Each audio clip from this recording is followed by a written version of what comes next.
महागुमिन्द्रो वज्रबाहु षोडशी शर्म यच्छत् स्वस्ति नो मघवा करोतु हन्तु पाप्मानं यो ओस्मान् द्वेष्टि चरणं पवित्रं विततं पुराणं येन पूतस्तरति दुष्कृतानि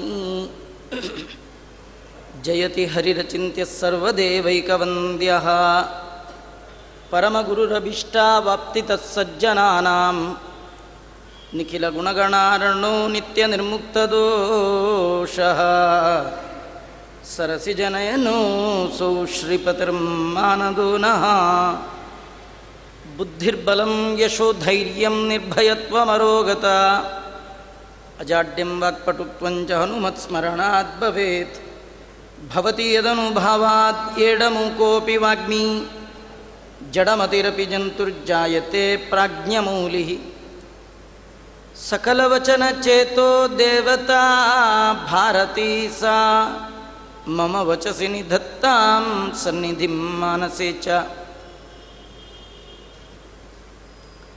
चित्रैः पदैश्च गम्भीरैः वाक्यैमानैर्कण्डितैः गुरुभावं व्यञ्जयन्ती भातिश्रीजयतीर्थवाक् कंसध्वंसी पदाम्बोजा संसक्तो हंसपुङ्गवः ब्रह्मण्यगुरुराजाख्यो वर्ततां मम मानसे तं वन्दे नरसिंहतीर्थनिलयं श्रीव्यासराट्पूजितं ध्यायन्तं मनसा नृसिंहचरणं श्रीपादराजं गुरुमर्थिकल्पितकल्पोऽयं प्रत्यर्थिगजकेसरी व्यासतीर्थगुरुर्भूयात् अस्मदिष्टार्थसिद्धये तपो विद्याविरक्त्यादिसद्गुणौघाकरानहं वादिराजगुरुन् वन्दे हयग्रीवपदाश्रयान् मुकोऽपि यत्प्रसादेन मुकुन्दशयनायते राजराजायते रिक्तो राघवेन्द्रं तमाश्रये आपादमौलिपर्यन्तं गुरूणामाकृतिं स्मरेत् तेन विघ्नाः प्रणश्यन्ति सिद्ध्यन्ति च मनोरथाः स्वस्तिस्तु सताम् अशेषसन्मङ्गलानि भवन्तु श्रीगुरुभ्यो नमः हरिः ओम्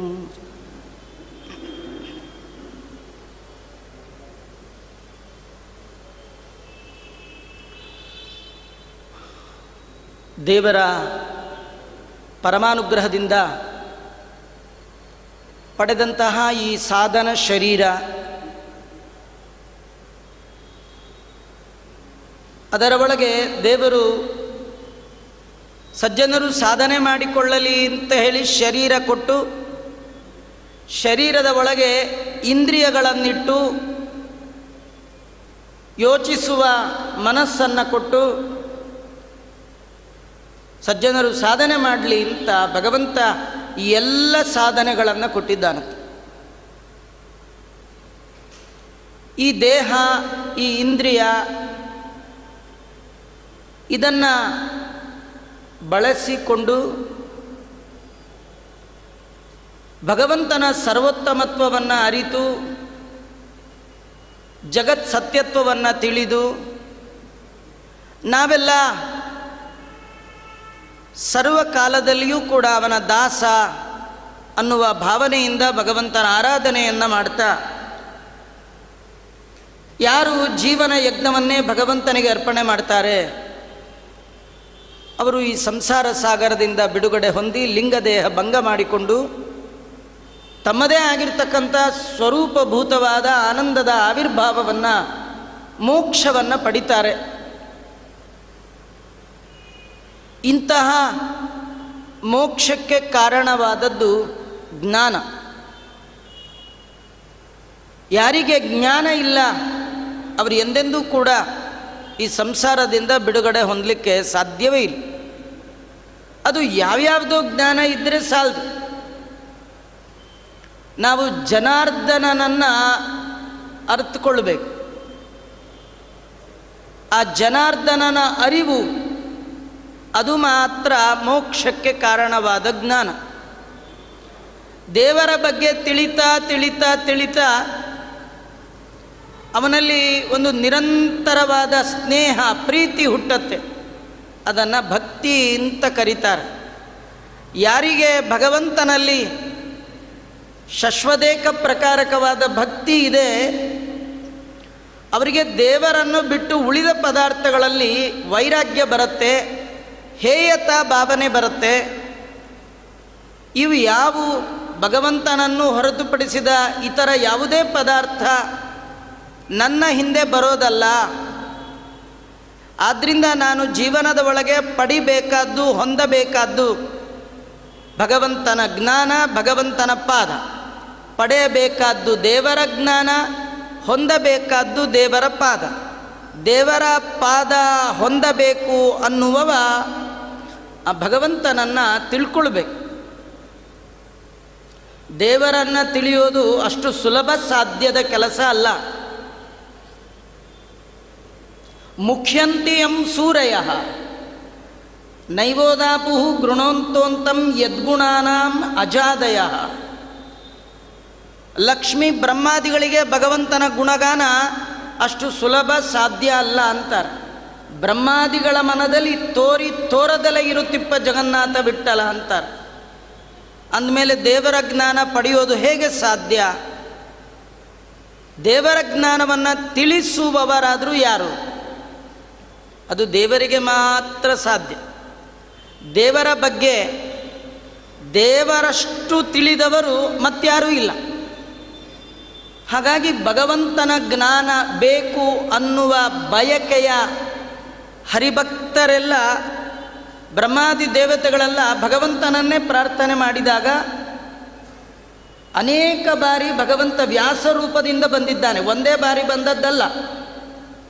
ಆ ವ್ಯಾಸ ರೂಪದಿಂದ ಬಂದು ಸಜ್ಜನರ ಸಾಧನೆಗಾಗಿ ಬೇಕಾದ ತತ್ವಜ್ಞಾನವನ್ನು ಜಗತ್ತಿಗೆ ಕೊಟ್ಟಿದ್ದಾನಂತೆ. ಆ ಭಗವಂತ ವ್ಯಾಸ ರೂಪದಿಂದ ಬಂದು ಅನಂತವಾದ ವೇದಗಳು ಅದನ್ನು ವಿಭಾಗ ಮಾಡಿದ್ದಾನೆ. ಋಗ್ವೇದ, ಯಜುರ್ವೇದ, ಸಾಮವೇದ ಇತ್ಯಾದಿಯಾಗಿ ವೇದ ವಿಭಾಗ ಮಾಡಿದ್ದಾನೆ. ಆ ವೇದವನ್ನು ನಿರ್ಣಯಿಸುವಂತಹ ಮೀಮಾಂಸಾ ಶಾಸ್ತ್ರ ಬ್ರಹ್ಮಸೂತ್ರಗಳನ್ನು ರಚನೆ ಮಾಡಿಕೊಟ್ಟಿದ್ದಾನೆ. ವೇದ ಭಗವಂತ ಹೇಳಿದ್ದಲ್ಲ, ಅವನು ವೇದಾಂತಕೃತ್ ವೇದವಿತ್, ವೇದ ಬಲ್ಲವ, ವೇದಾಂತ ಬರೆದವ. ವೇದಾಂತ ಅಂದರೆ ಬ್ರಹ್ಮಸೂತ್ರಗಳು, ವೇದ ಬಲ್ಲವ, ವೇದವಿತ್ ವೇದಾಂತಕೃತ್. ವೇದವನ್ನು ಬಲ್ಲವ, ವೇದಾಂತ ಬರೆದವ. ವೇದಗಳು ಕೂಡ ಭಗವಂತನನ್ನು ಪೂರ್ಣ ಹೇಳಲಿಕ್ಕಾಗಲ್ಲಂತೆ. ಯಥೋ ವಾಚೋ ನಿವರ್ತಂತೆ ಅಪ್ರಾಪ್ಯ ಮನಸಾ ಸಹ. ಮನ ವಚನಕ್ಕೆ ಅತಿ ದೂರ. ವೇದಗಳು ಅಂದರೆ ನಿರ್ದುಷ್ಟವಾದ ಶಬ್ದ ಸಮೂಹಗಳೇ ವೇದಗಳು. ನಿರ್ದುಷ್ಟವಾದ ವಾಕ್ಯ ಸಮೂಹ, ಅದನ್ನೇ ವೇದ ಅಂತ ಕರೀತಾರೆ. ಇದು ಕೂಡ ಅಪೌರುಷೇಯವಾದದ್ದು. ಆ ವೇದಗಳು ಕೂಡ ಭಗವಂತನನ್ನು ಪೂರ್ಣ ಹೇಳಲಿಕ್ಕೆ ಸಾಧ್ಯ ಇಲ್ಲ. ಹಾಗಾಗಿ ತನ್ನ ಜ್ಞಾನವನ್ನು ಕೊಡಲಿಕ್ಕೆ ಭಗವಂತ ವೇದಾದಪಿ ಪರಂ ಚಕ್ರೆ, ವೇದಕ್ಕಿಂತಲೂ ಉತ್ತಮವ ಅಂತ ಕರೆಸಿಕೊಳ್ಳುವಂತಹ ಪಂಚಮ ವೇದ ಅಂತ ಪ್ರಸಿದ್ಧಿ ಪಡೆದಂತಹ ಮಹಾಭಾರತವನ್ನು ರಚನೆ ಮಾಡಿದ್ದಾರೆ. ಆ ಮಹಾಭಾರತದ ರಚನೆಯನ್ನು ನೋಡಿಯೇ ಕೋನ್ಯಃ ಪುಂಡರೀಕಾಕ್ಷಾತ್, ಭಗವಂತನಲ್ಲದೆ ಈ ಮಹಾಭಾರತವನ್ನು ರಚನೆ ಮಾಡಲಿಕ್ಕೆ ಮತ್ತೆ ಯಾರಿಗೂ ಸಾಧ್ಯ ಇಲ್ಲ. ಮಹಾಭಾರತವನ್ನು ರಚನೆ ಮಾಡಿದವರು ವ್ಯಾಸರು. ಆ ವ್ಯಾಸರ ಬಗ್ಗೆ ಕೆಲವರಿಗೆ ತಪ್ಪು ಕಲ್ಪನೆ. ವ್ಯಾಸರು ಅಂದರೆ ಗೌತಮರು, ಭರದ್ವಾಜರು, ವಸಿಷ್ಠರು ಇದ್ದ ಹಾಗೆ ವ್ಯಾಸೋ ಕಶ್ಚನ ಋಷಿ ಹೀಗೆ ಹೇಳ್ತಾರೆ. ಆದರೆ ವ್ಯಾಸರು ಅಂದರೆ ಎಲ್ಲರಂತೆ ಒಬ್ಬ ಋಷಿಗಳಲ್ಲ, ಅವರು ಸಾಕ್ಷಾತ್ ನಾರಾಯಣ. ಸಾಕ್ಷಾತ್ ನಾರಾಯಣ ಅಲ್ಲದಿದ್ದರೆ ಇಂಥ ಗ್ರಂಥವನ್ನು ರಚನೆ ಮಾಡಲಿಕ್ಕೆ ಸಾಧ್ಯ ಇಲ್ಲ ಅಂತ ಹೇಳ್ತಾ ಇದ್ದಾರೆ. ಹೀಗಾಗಿ ವೇದವ್ಯಾಸದೇವರು ಅವತಾರ ಮಾಡಿ ವೇದಗಳ ವಿಭಾಗ ಮಾಡಿ ಬ್ರಹ್ಮಸೂತ್ರಗಳ ರಚನೆ ಮಾಡಿ 18 ಪುರಾಣಗಳು 18 ಉಪಪುರಾಣಗಳು ಅನ್ನುವಂಥದ್ದು ಇಷ್ಟೆಲ್ಲ ರಚನೆ ಮಾಡಿದ್ದಾರೆ. ಆದರೆ ಏನು ರಚನೆ ಮಾಡಿದ್ರೆ ಏನು? ಆದರೆ ಮಹಾಭಾರತದ ಒಳ ಅರ್ಥವನ್ನು ತಿಳಿಲಿಕ್ಕೆ ಎಲ್ಲರಿಗೂ ಸಾಧ್ಯ ಇಲ್ಲ. ಮಧ್ವಾಚಾರ್ಯರು ಮಹಾಭಾರತದ ಬಗ್ಗೆ ಹೇಳುವಾಗ ವೇದಕ್ಕೆ 3 ಅರ್ಥ ಆದರೆ ಮಹಾಭಾರತಕ್ಕೆ 10 ಅರ್ಥ ಅಂತ. ನಮಗೆ ಒಂದು ಅರ್ಥ ಹೇಳಿದ್ರೆ ಅನರ್ಥ ತಿಳ್ಕೊಳ್ತೀವಿ, ಇನ್ನು 10 ಅರ್ಥ ಹೇಳಿದ್ರೆ ಕೇಳಿಸ್ಕೊಳ್ಳೋದೇ ಇಲ್ಲ. ಅದು ಯಾಕಂದರೆ ನಮ್ಮ ಯೋಗ್ಯತೆ ಎಷ್ಟೋ ಅಷ್ಟು ಹೇಳಬೇಕೇ ವಿನಃ ಅದು ದೇವತಾ ಸ್ವಸುಲಭ ಪ್ರತಿಭಾತೆ, ದೇವತೆಗಳ ಪ್ರತಿಭೆಗೆ ಮಾತ್ರ ನಿಲುಕುವಂತಹ ಅರ್ಥಗಳು ಮಹಾಭಾರತದಲ್ಲಿ ಇದೆ. ಹೀಗಾಗಿ ಮಹಾಭಾರತದಲ್ಲಿ ವೇದೋಕ್ತ ತದನುಕ್ತ ಮಹಾಭಾರತೋಕ್ತ ಪ್ರಕಾರೇಣ ಅಂತ ಹೇಳ್ತಾರೆ. ಅನಂತ ಭಗವಂತನ ಮಹಿಮೆಯನ್ನು ಗುಣವನ್ನು ಗಾನ ಮಾಡಿದ್ದಾನೆ ಭಗವಂತ. ಅದರ ಒಳಗೆ ಸ್ವಯಂ ತನ್ನ ಮಹಿಮೆಯ ಬೀಜವನ್ನು ಅದರ ಒಳಗೆ ಬಿತ್ತಿದ್ದಾನೆ. ದೇವತೆಗಳಿಗೆ ಮಾತ್ರ ಅರ್ಥ ಆಗುವಂಥ ಎಷ್ಟೋ ವಿಷಯಗಳು ಮಹಾಭಾರತದಲ್ಲಿದೆ, ಮನುಷ್ಯರ ಬುದ್ಧಿಗೆ ಗೋಚರ ಆಗೋಲ್ಲ. ಅನೇಕ ಜನ ಬಂದರು, ವ್ಯಾಸರ ಮಾತಿಗೆ ಅರ್ಥ ಹೇಳ್ತೇವೆ ಅಂತ, ವೇದವ್ಯಾಸ ದೇವರ ಬ್ರಹ್ಮಸೂತ್ರಕ್ಕೆ ಭಾಷ್ಯ ಬರಿತೇವೆ ಅಂತ ಹೇಳಿ ಭೂಮಿಯಲ್ಲಿ ಅವತಾರ ಮಾಡಿ ಸೂತ್ರವನ್ನು ಓದಿ ಅವರಿಗೆ ಏನು ಅರ್ಥ ಆಯಿತೋ ಅದನ್ನು ಭಾಷ್ಯ ಬರೆದ್ರು. ಅವರು ಬರ್ದದ್ದು ತಪ್ಪಲ್ಲ, ಅವ್ರಿಗೆ ಅರ್ಥ ಆಗಿದ್ದೇ ಅಷ್ಟು. ಅವ್ರು ನೋಡ್ಲಿಕ್ಕೆ ಅವ್ರ ಯೋಗ್ಯತೆ ಎಷ್ಟೋ ಅಷ್ಟು. ನೀವು ಮನೆ ಒಳಗೆ ಒಂದು ಸಣ್ಣ ಲೈಟ್ ಹಾಕ್ಕೊಂಡು ಕರೆಂಟನ್ನು ಬೈದ್ರಿ ಏನು ಪ್ರಯೋಜನ ಇಲ್ಲ. ಆ ಬಲ್ಪಿನ ಯೋಗ್ಯತೆ ಅಷ್ಟೇ ಬೆಳಕು ಕೊಡುವಂಥದ್ದು. ಬ್ರಹ್ಮಸೂತ್ರಗಳು ದೊಡ್ಡ ವಿದ್ಯುತ್ ಇದ್ದ ಹಾಗೆ, ಅದರ ಒಳಗೆ ಎಷ್ಟು ಬೆಳಕು ತೆಗಿಬೋದು ಅಂತ ಅದು ದೊಡ್ಡ ತತ್ವಜ್ಞಾನದ ಬೆಳಕಿನ ಪುಂಜವಾಗಿ ಹೊರಬಂದವರೇ ಜಗದ್ಗುರು ಶ್ರೀಮನ್ ಮಧ್ವಾಚಾರ್ಯರು. ರೂಪೇ ಲೋಕೈಕ ದೀಪೇ ಪ್ರಸಜತು ಹೃದಯಂ ಮಾಮಕಂ ಮಧ್ವನಾಮ್ನಿ. ಈ ಸಣ್ಣದು ಬೆಡ್ ಲೈಟ್ ಅಂತ ಹಾಕಿರ್ತಾರಲ್ಲ ಮನೆ ಒಳಗೆ, ಅದರೊಳಗೆ ವಸ್ತುಗಳು ಕಾಣಲ್ಲ, ಸುಮ್ಮನೆ ಒಂದು ಬೆಳಕಿರಲಿ ಅಂತ ಹಾಕಿರೋದೇ ವಿನಃ ಅಲ್ವಾ. ಸೂಕ್ಷ್ಮ ವಸ್ತುಗಳಂತೂ ಕಾಣೋದೇ ಇಲ್ಲ. ಸೂಕ್ಷ್ಮ ವಸ್ತುವನ್ನು ನೋಡಬೇಕಾದ್ರೆ ಬೆಳಕಿನ ಬ್ರೈಟ್ನೆಸ್ ಜಾಸ್ತಿ ಬೇಕು. ಹಾಗೆ ಒಳಗಿರುವ ವಸ್ತು ಹೊರಗಿರುವ ವಸ್ತು ಅಲ್ಲ, ಪರಾತ್ಪರ ವಸ್ತು, ಅಂತರಂಗದ ಒಳಗಿರುವ ವಸ್ತು. ಅಂತರ್ಧ್ರುವಾಯ ಅನುಪಲಭ್ಯ ವರ್ತಮನೆ, ಸೂರ್ಯನ ಬೆಳಕಿಗೂ ಕಾಣದಂತಹ ವಸ್ತು ಅದು ಒಳಗಿರುವ ವಸ್ತು. ಅದೇ ವಸ್ತು ಶಿವದಂ, ಭಾಗವತದಲ್ಲಿ ಬರುತ್ತೆ. ವಸ್ತು ಶಿವದಂ, ವಸ್ತು ಅಂದರೆ ಅಪ್ರತಿಹತವಾದದ್ದು, ಎಂದೆಂದೂ ನಾಶ ಇಲ್ಲದ್ದು, ಅದು ಭಗವಂತ. ಅದು ಎಲ್ಲಿದ್ದಾನೆ? ಒಳಗಿದ್ದಾನೆ. ಅದರ ಮೇಲೆ ಯಾವ ಬೆಳಕು ಬೀಳಲ್ಲ. ಅದರ ಮೇಲೂ ಬೀಳುವಂತಹ ನಾಶವಿಲ್ಲದ ಒಂದೇ ಬೆಳಕು, ಅದು ತತ್ವಜ್ಞಾನದ ಬೆಳಕು. ಅದು ಮಧ್ವಾಚಾರ್ಯರು ಕೊಟ್ಟಂಥ ತತ್ವಜ್ಞಾನದ ಬೆಳಕು. ಎಲ್ಲ ದೇವತೆಗಳು, ರುದ್ರಾದಿ ದೇವತೆಗಳು ವಾಯುದೇವರನ್ನು ಪ್ರಾರ್ಥನೆ ಮಾಡಿದ್ದಾರೆ, ನೀವು ಬರಬೇಕು, ನಮಗೆ ಭಗವಂತನ ಅರಿವಾಗಬೇಕಂದ್ರೆ ನೀವು ಅರಿವು ಮಾಡಿಸಿದರೆ ಉಂಟು, ಇಲ್ಲದೇ ಇರಲಿಲ್ಲ. ಹೀಗೆ ರುದ್ರಾದಿ ದೇವತೆಗಳು ವಾಯುದೇವರನ್ನು ಪ್ರಾರ್ಥನೆ ಮಾಡಿದಾಗ ವಾಯುದೇವರು ರುದ್ರಾದಿ ದೇವತೆಗಳ ಪ್ರಾರ್ಥನೆ ಭಗವಂತನ ಆಜ್ಞಾ. ಭಗವಂತನ ಆಜ್ಞೆಯನ್ನು ತಲೆಯಲ್ಲಿ ಹೊತ್ತು ಇತರ ದೇವತೆಗಳ ಪ್ರಾರ್ಥನೆಯನ್ನು ಹೃದಯದಲ್ಲಿ ಹಾರದಂತೆ ಧಾರಣೆ ಮಾಡಿ ಪವಿತ್ರ ಪಾಜಕ ನೆಲದಲ್ಲಿ ಅವತಾರ ಮಾಡಿದರು ಸತ್ಯಲೋಕದ ಅಧಿಪತಿಗಳಾದಂತಹ ಬ್ರಹ್ಮದೇವರು.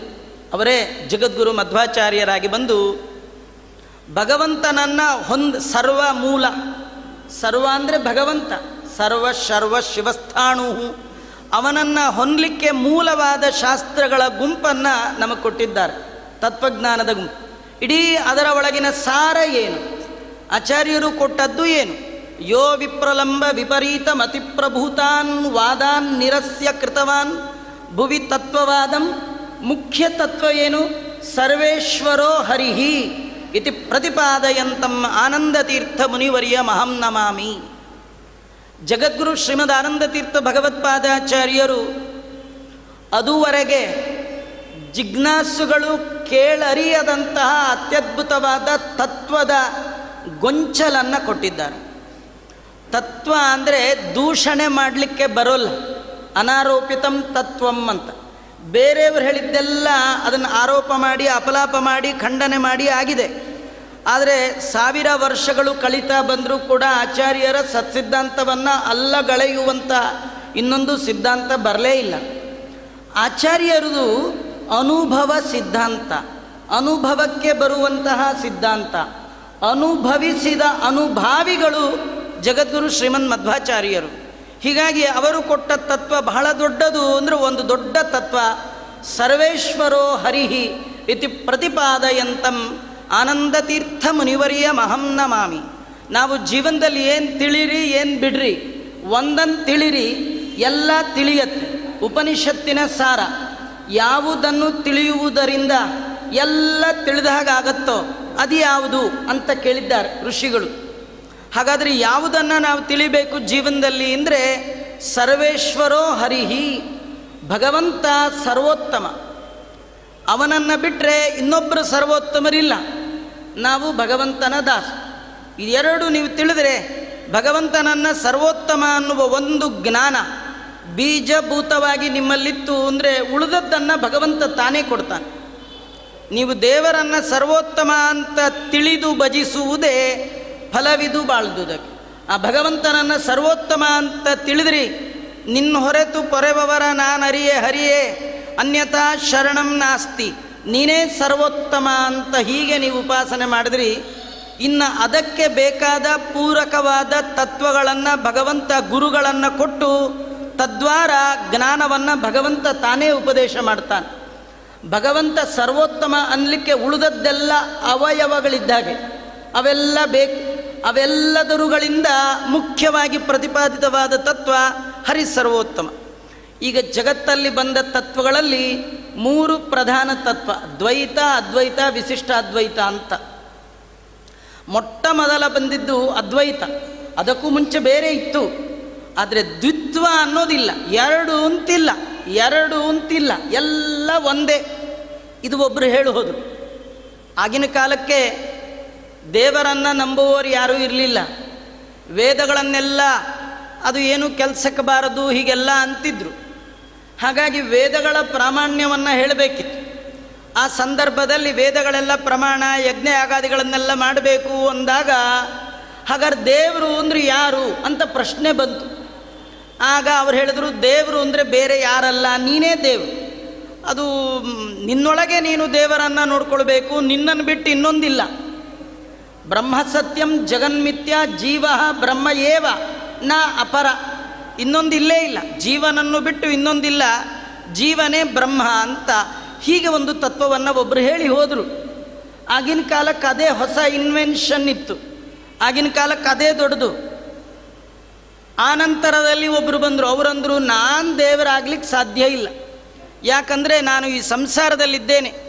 ದೇವರು ತುಂಬ ಸರ್ವಜ್ಞ ಇದ್ದಾನೆ, ನಾನು ಅಲ್ಪಜ್ಞ ಇದ್ದೇನೆ. ದೇವರು ನಿತ್ಯ ಸುಖಿ ಇದ್ದಾನೆ, ನಾನು ನಿರಂತರ ದುಃಖಿ ಇದ್ದೇನೆ. ಹೀಗೆ ನಾನು ದೇವರು ಒಂದಲ್ಲ ಅಟ್ಟಂದು ಮುಂದಂದರು. ಇವತ್ತು ನಾನು ದೇವರು ಒಂದಲ್ಲ, ಆದರೆ ದೇವರ ಉಪಾಸನೆ ಮಾಡಿ ಮಾಡಿ ಮಾಡಿ ಮಾಡಿ ಕಡೆಗೊಂದಿನ ನಾನೇ ದೇವರಾಗ್ತೀನಿ. ಮೋಕ್ಷದಲ್ಲಿ ತಾರತಮ್ಯವನ್ನು ಒಪ್ಪದೆ ದೇವರಿಗೆ ನಮಗೂ ಸಮಾನತೆಯನ್ನು ಅವರು ಹೇಳುವಂತಹ ಒಂದು ತತ್ವ ಬಂತು. ಆದರೆ ಎಲ್ಲ ಆದಮೇಲೆ ಅವತಾರ ಮಾಡಿರ್ತಕ್ಕಂಥವರೇ ಜಗದ್ಗುರು ಮಧ್ವಾಚಾರ್ಯರು. ಅವ್ರು ಹೇಳ್ತಾರೆ, ನಾನು ದೇವರಾಗೋದು ಮೋಕ್ಷ ಅಲ್ಲ, ನಾನಾಗೋದೇ ಮೋಕ್ಷ. ನಾನು ಯಾರಂತ ಗೊತ್ತಿಲ್ಲ, ನಾನು ಇನ್ಯಾರೋ ಆಗೋದು ಮೋಕ್ಷ ಅಲ್ಲ, ನಾನು ಏನು ಅಂತ ನಾನಾಗೋದೇ ಮೋಕ್ಷ ಅಂತ ನೈಜ ಸುಖಾನುಭೂತಿ, ನನ್ನ ಸ್ವರೂಪದ ಆನಂದದ ಆವಿರ್ಭಾವ, ಅದನ್ನು ಅನುಭವಕ್ಕೆ ತಂದುಕೊಳ್ಳೋದಿದೆಯಲ್ಲ, ಅದೇ ನಿಜವಾದ ಮೋಕ್ಷ ಅಂತ ಹೀಗೆಲ್ಲ ಅತ್ಯದ್ಭುತವಾದ ತತ್ವವನ್ನು ಜಗತ್ತಿಗೆ ಕೊಟ್ಟವರು ಜಗದ್ಗುರು ಶ್ರೀಮದ್ ಆನಂದ ತೀರ್ಥ ಭಗವತ್ಪಾದಾಚಾರ್ಯ. ಒಂದು ವಿಷಯ, ಆಚಾರ್ಯರು ಮಧ್ವಾಚಾರ್ಯರು ಯಾವುದೋ ಒಂದು ಸಂಕುಚಿತ ಪಂಗಡಕ್ಕೆ ಅವರ ತತ್ವಗಳನ್ನು ಮೀಸಲಾಗಿಟ್ಟಿಲ್ಲ. ಅವರು ಇಡೀ ಮನುಕುಲದ ಉದ್ಧಾರಕ್ಕೆ ಕೊಟ್ಟದ್ದು ಅವರ ತತ್ವಗಳನ್ನು. ಯಾರ್ಯಾರು ಮನುಷ್ಯರಾಗಿ ಬಂದಿದ್ದೀರಿ, ಯಾರ್ಯಾರಿಗೆ ಇಂದ್ರಿಯಗಳಿದೆ, ಸಾಧನ ಶರೀರ ಇದೆ, ಯಾರಿಗೆ ಕಣ್ಣಿದೆ, ಯಾರಿಗೆ ಕಿವಿ ಇದೆ, ನೀವೆಲ್ಲ ಹರಿದಾಸರೇ. ಹರಿ ಸರ್ವೋತ್ತಮ, ವಾಯುದೇವರು ಜೀವೋತ್ತಮ. ಭಗವಂತನಿಂದ ಸೃಜ್ಯವಾದ ಈ ಜಗತ್ತು ಸತ್ಯ, ಇದು ಪಂಚಭೇದಾತ್ಮಕವಾದದ್ದು. ನಾವೆಲ್ಲ ಆತನ ದಾಸರು ಅಂತ ಹೇಳಲಿಕ್ಕೆ ಬ್ರಾಹ್ಮಣರೇ ಆಗಬೇಕು, ಮಾಧ್ವರೇ ಆಗಬೇಕಂತಿಲ್ಲ, ಮನುಷ್ಯರಾದರೆ ಸಾಕು. ಎಲ್ಲ ಇಡೀ ವಿಶ್ವದ ಮನುಕುಲಕ್ಕೆ ತತ್ವಜ್ಞಾನವನ್ನು ಕೊಟ್ಟಂಥ ನಿಜವಾದ ವಿಶ್ವದ ಏಕೈಕ ಗುರುಗಳು ಅಂದರೆ ಬರೀ ಈ ವಿಶ್ವ ಅಲ್ಲ. ಅಪಿತ್ರಿಲೋಕ್ಯಾಂ ಬಹಿರುಲ್ಲಸಂತಿ ತಮೋಹರಂತಿ ಮುಹುರಾಂತರಂಚ. 14 ಲೋಕದ ಗುರುಗಳು ಅವರು ಮಾತ್ರ. ಅಂತಹ ಆಚಾರ್ಯರು ಅವತಾರ ಮಾಡಿ ತತ್ವಜ್ಞಾನವನ್ನು ಜಗತ್ತಿನಲ್ಲಿ ಕೊಟ್ಟಾಗ ಈ ಆಚಾರ್ಯರು ಕೊಟ್ಟಂಥ ಈ ತತ್ವವನ್ನು ಜಯತೀರ್ಥರು ಅದನ್ನು ಚೆನ್ನಾಗಿ ಬೆಳೆಸಿದ್ದಾರೆ. ಆದರೂ ಅವರ ತರುವಾಯ ಜಯತೀರ್ಥರ ಮಾತುಗಳು ಉಳಿಯದೆ ಎಲ್ಲೆಲ್ಲೋ ಹರಿದು ಹಂಚು ಹೋಗಬೇಕಿತ್ತು. ಹಾಗೆ ಹಂಚು ಹೋಗದ ಹಾಗೆ, ಎಂದೆಂದು ಅಚ್ಚಳಿಯದ ಹಾಗೆ ಆಚಾರ್ಯರ ಸತ್ಸಿದ್ಧಾಂತಕ್ಕೆ ತನ್ನದೇ ಆದ ಗ್ರಂಥಗಳ ಮೂಲಕ ಒಂದು ಕೋಟೆಯನ್ನು ಕಟ್ಟಿ ನಿರ್ಮಾಣ ಮಾಡಿದ ಮಹಾನುಭಾವರು ಶ್ರೀ ಶ್ರೀ ವ್ಯಾಸರಾಜಗುರು ಸಾರ್ವಭೌಮರು. ವ್ಯಾಸರಾಜರು ಈ ಕಾರ್ಯ ಅವರು ಮಾಡಿದ್ದನ್ನು ಇದು ಮಾಧ್ವರು ಹೇಳಲ್ಲ, ಮಾಧ್ವೇತರರು ಹೇಳ್ತಾರೆ. ಈ ಸೌತೆಕಾಯಿ ಸೀಳು ಹೋದರೆ ಅದನ್ನು ಏನು ಮಾಡಿದ್ರು, ಕುಂಬಳಕಾಯಿ ಹೊಡೆದ್ರೆ ಬೇಕಾದ್ರೆ ಒಟ್ಟಿಗೆ ಇಟ್ಟುಬಿಡ್ಬೋದು. ಈ ಕೆಲವರು ಮಡಿಕೆ ಗಿಡಕೆ ಹೊಡೆದಿದ್ರೆ ಬೇಕಾದ್ರೆ ಹಾಗೆ ಜೋಡಿಸಿಡ್ಬೋದು. ಈ ಸೌತೆಕಾಯಿ ಸೀಳಿ ಹೋದರೆ, ಮುರಿದು ಹೋದರೆ ಅದನ್ನು ಏನೂ ಮಾಡಲಿಕ್ಕೆ ಬರಲ್ಲ. ಹಾಗೆ ಸೀಳಿ ಹೋಗುವಂತಹ ಕಾಲದಲ್ಲಿ ನಮ್ಮ ವ್ಯಾಸರಾಜರು 3 ಕಟ್ಟು ಪೋಟರ್ ಅಂತಾರೆ. ದೀಕ್ಷಿತರು ಆ ಕಾಲದಲ್ಲಿದ್ದಂಥ ದೊಡ್ಡ ದೊಡ್ಡ ಬೇರೆ ಬೇರೆ ಪರಮತೀಯ ವಿದ್ವಾಂಸರು ವ್ಯಾಸರಾಜರ ಬಗ್ಗೆ ಹೇಳುವಾಗ ಅವರು ಆ ಮಾತನ್ನು ವರ್ಣನೆ ಮಾಡ್ತಾರೆ. ಅವರು ಬರೆದ 3 ಗ್ರಂಥಗಳು ಏನು ವ್ಯಾಸತ್ರಯ ಅಂತ ಜಗತ್ತಿನಲ್ಲಿ ಪ್ರಸಿದ್ಧವಾಗಿದೆ, ಅತ್ಯದ್ಭುತವಾದ ಗ್ರಂಥಗಳು. ಇವತ್ತು ಮಾಧ್ವೇತರರು ಕೂಡ ಬೇರೆ ಬೇರೆ ತಾರ್ಕಿಕರಿರಲಿ, ಪ್ರಭಾಕರಿರಲಿ, ವೈಶೇಷಿಕರಿರಲಿ, ಮಾಯಾವಾದಿಗಳಿರಲಿ, ಯಾವುದೇ ಮತದವರು ಅವರ ಮತದ ಪ್ರಕ್ರಿಯೆಯನ್ನು ಚೆನ್ನಾಗಿ ತಿಳಿಬೇಕಂದ್ರೆ ಅವರವರ ಆಚಾರ ಬರೆದ ಗ್ರಂಥ ಓದಿದ್ರೆ ಅರ್ಥ ಆಗಲ್ಲ. ಅದು ವ್ಯಾಸರಾಜರ ಗ್ರಂಥ ಓದಿದ್ರೆ ಅವ್ರ ಗ್ರಂಥಗಳು ಅರ್ಥ ಆಗತ್ತೆ. ವ್ಯಾಸರಾಜರ ಗ್ರಂಥದ ಮಹಿಮಾ ಎಷ್ಟಂದರೆ, ವ್ಯಾಸರಾಜರು ತಮ್ಮ ಗ್ರಂಥದಲ್ಲಿ ಕೇವಲ ಮಧ್ವಾಚಾರ್ಯರ ತತ್ವವನ್ನು ಮಾತ್ರ ವಿಮರ್ಶೆ ಮಾಡಲಿಲ್ಲ, ಬೇರೆ ಬೇರೆ ಮತಾಚಾರ್ಯರ ತತ್ವಗಳನ್ನು ಕೂಲಂಕುಷವಾಗಿ ವಿಮರ್ಶೆ ಮಾಡಿ ಆ ಮತದವರಿಗೂ ಹುಟ್ಟಲಾರದ ಪ್ರಶ್ನೆಯನ್ನು ತಾವೇ ಹಾಕ್ಕೊಂಡು ಅದಕ್ಕೆಲ್ಲ ಅಲ್ಲಿ ವಿಚಾರವನ್ನು ವಿಮರ್ಶೆ ಮಾಡಿ ಕಡೆಗೆ ಹೇಳ್ತಾರೆ, ಒಂದೇ ತತ್ವ ಒಂದೇ ಮತ ಅಂದರೆ ಅದು ಆಚಾರ್ಯರ ಸತ್ಸಿದ್ಧಾಂತ. ಆಚಾರ್ಯರ ಸತ್ಸಿದ್ಧಾಂತದ ನಿರ್ಣಯಕ್ಕಾಗಿ ಅತ್ಯದ್ಭುತವಾದ ನೇತ್ರಾಣೀವತ್ರಯೋಪಿ ಮಾಯಾ ತಂತ್ರ ಮರಾರಿ ಸ್ಮಯಮಪನಯತೋ ಮಧ್ವಾ ಸಿದ್ಧಾಂತ ನಾಮ್ನೋ ನೇತ್ರಾಣೀವತ್ರಯೋಪಿ ತ್ರಿಜಗತಿ ನೃಹರೇ ರಿಂದತೆ ಯತ್ಪ್ರಬಂಧಾ ಯದ್ವಾಕ್ ಅದ್ವೈತ ವಿದ್ಯಾ ಅಚಲ ಕುಲ ಕುಲಿಶಃ ಪ್ರೌಢಿ ಮಾಡೋ ಕತೆ ಸಹ ಶ್ರೇಯೋ ಭೂಯೋ ವಿದದ್ಯಾ ಸುಮಹಿತ ಮಹಿಮಾ ಸಂಪ್ರತಿ ವ್ಯಾಸರಾಜ. ವ್ಯಾಸರಾಜರು ಬರೆದ ಗ್ರಂಥಗಳು ಅದು ನರಸಿಂಹದೇವರ 3 ಕಣ್ಣುಗಳಿದ್ದ ಹಾಗೆ. ಇದು ಒಂದು ಸಾಮಾನ್ಯ ಅರ್ಥ. ನಿಜವಾಗಿಯೂ ಆಚಾರ್ಯರ ಶಾಸ್ತ್ರದ ಒಳಗೆ ಪ್ರತಿಪಾದಿತನಾದ ನರಸಿಂಹನನ್ನು ನೋಡಬೇಕಾದ್ರೆ ಈ 1 ಕಣ್ಣು 2 ಕಣ್ಣು ಸಾಲದು, 3 ಕಣ್ಣು ಬೇಕು. ಆ 3 ಕಣ್ಣು ಯಾವುದಂದರೆ ವ್ಯಾಸರಾಜ ಬರೆದ ಗ್ರಂಥಗಳನ್ನು ಅಧ್ಯಯನ ಮಾಡಿದರೆ ಮಾತ್ರ ಗ್ರಂಥ ಪ್ರತಿಪಾದ್ಯವಾದ ಭಗವಂತನ ರೂಪ ನೋಡ್ಬೋದೇ ವಿನ ಯಾವ್ಯಾವುದೋ ಗ್ರಂಥ ಓದಿದ್ದೀನಿ ಅಂದರೆ ಗ್ರಂಥ ಪ್ರತಿಪಾದ್ಯವಾದ ಭಗವಂತನ ರೂಪವನ್ನು ನೋಡ್ಲಿಕ್ಕೆ ಸಾಧ್ಯ ಇಲ್ಲ.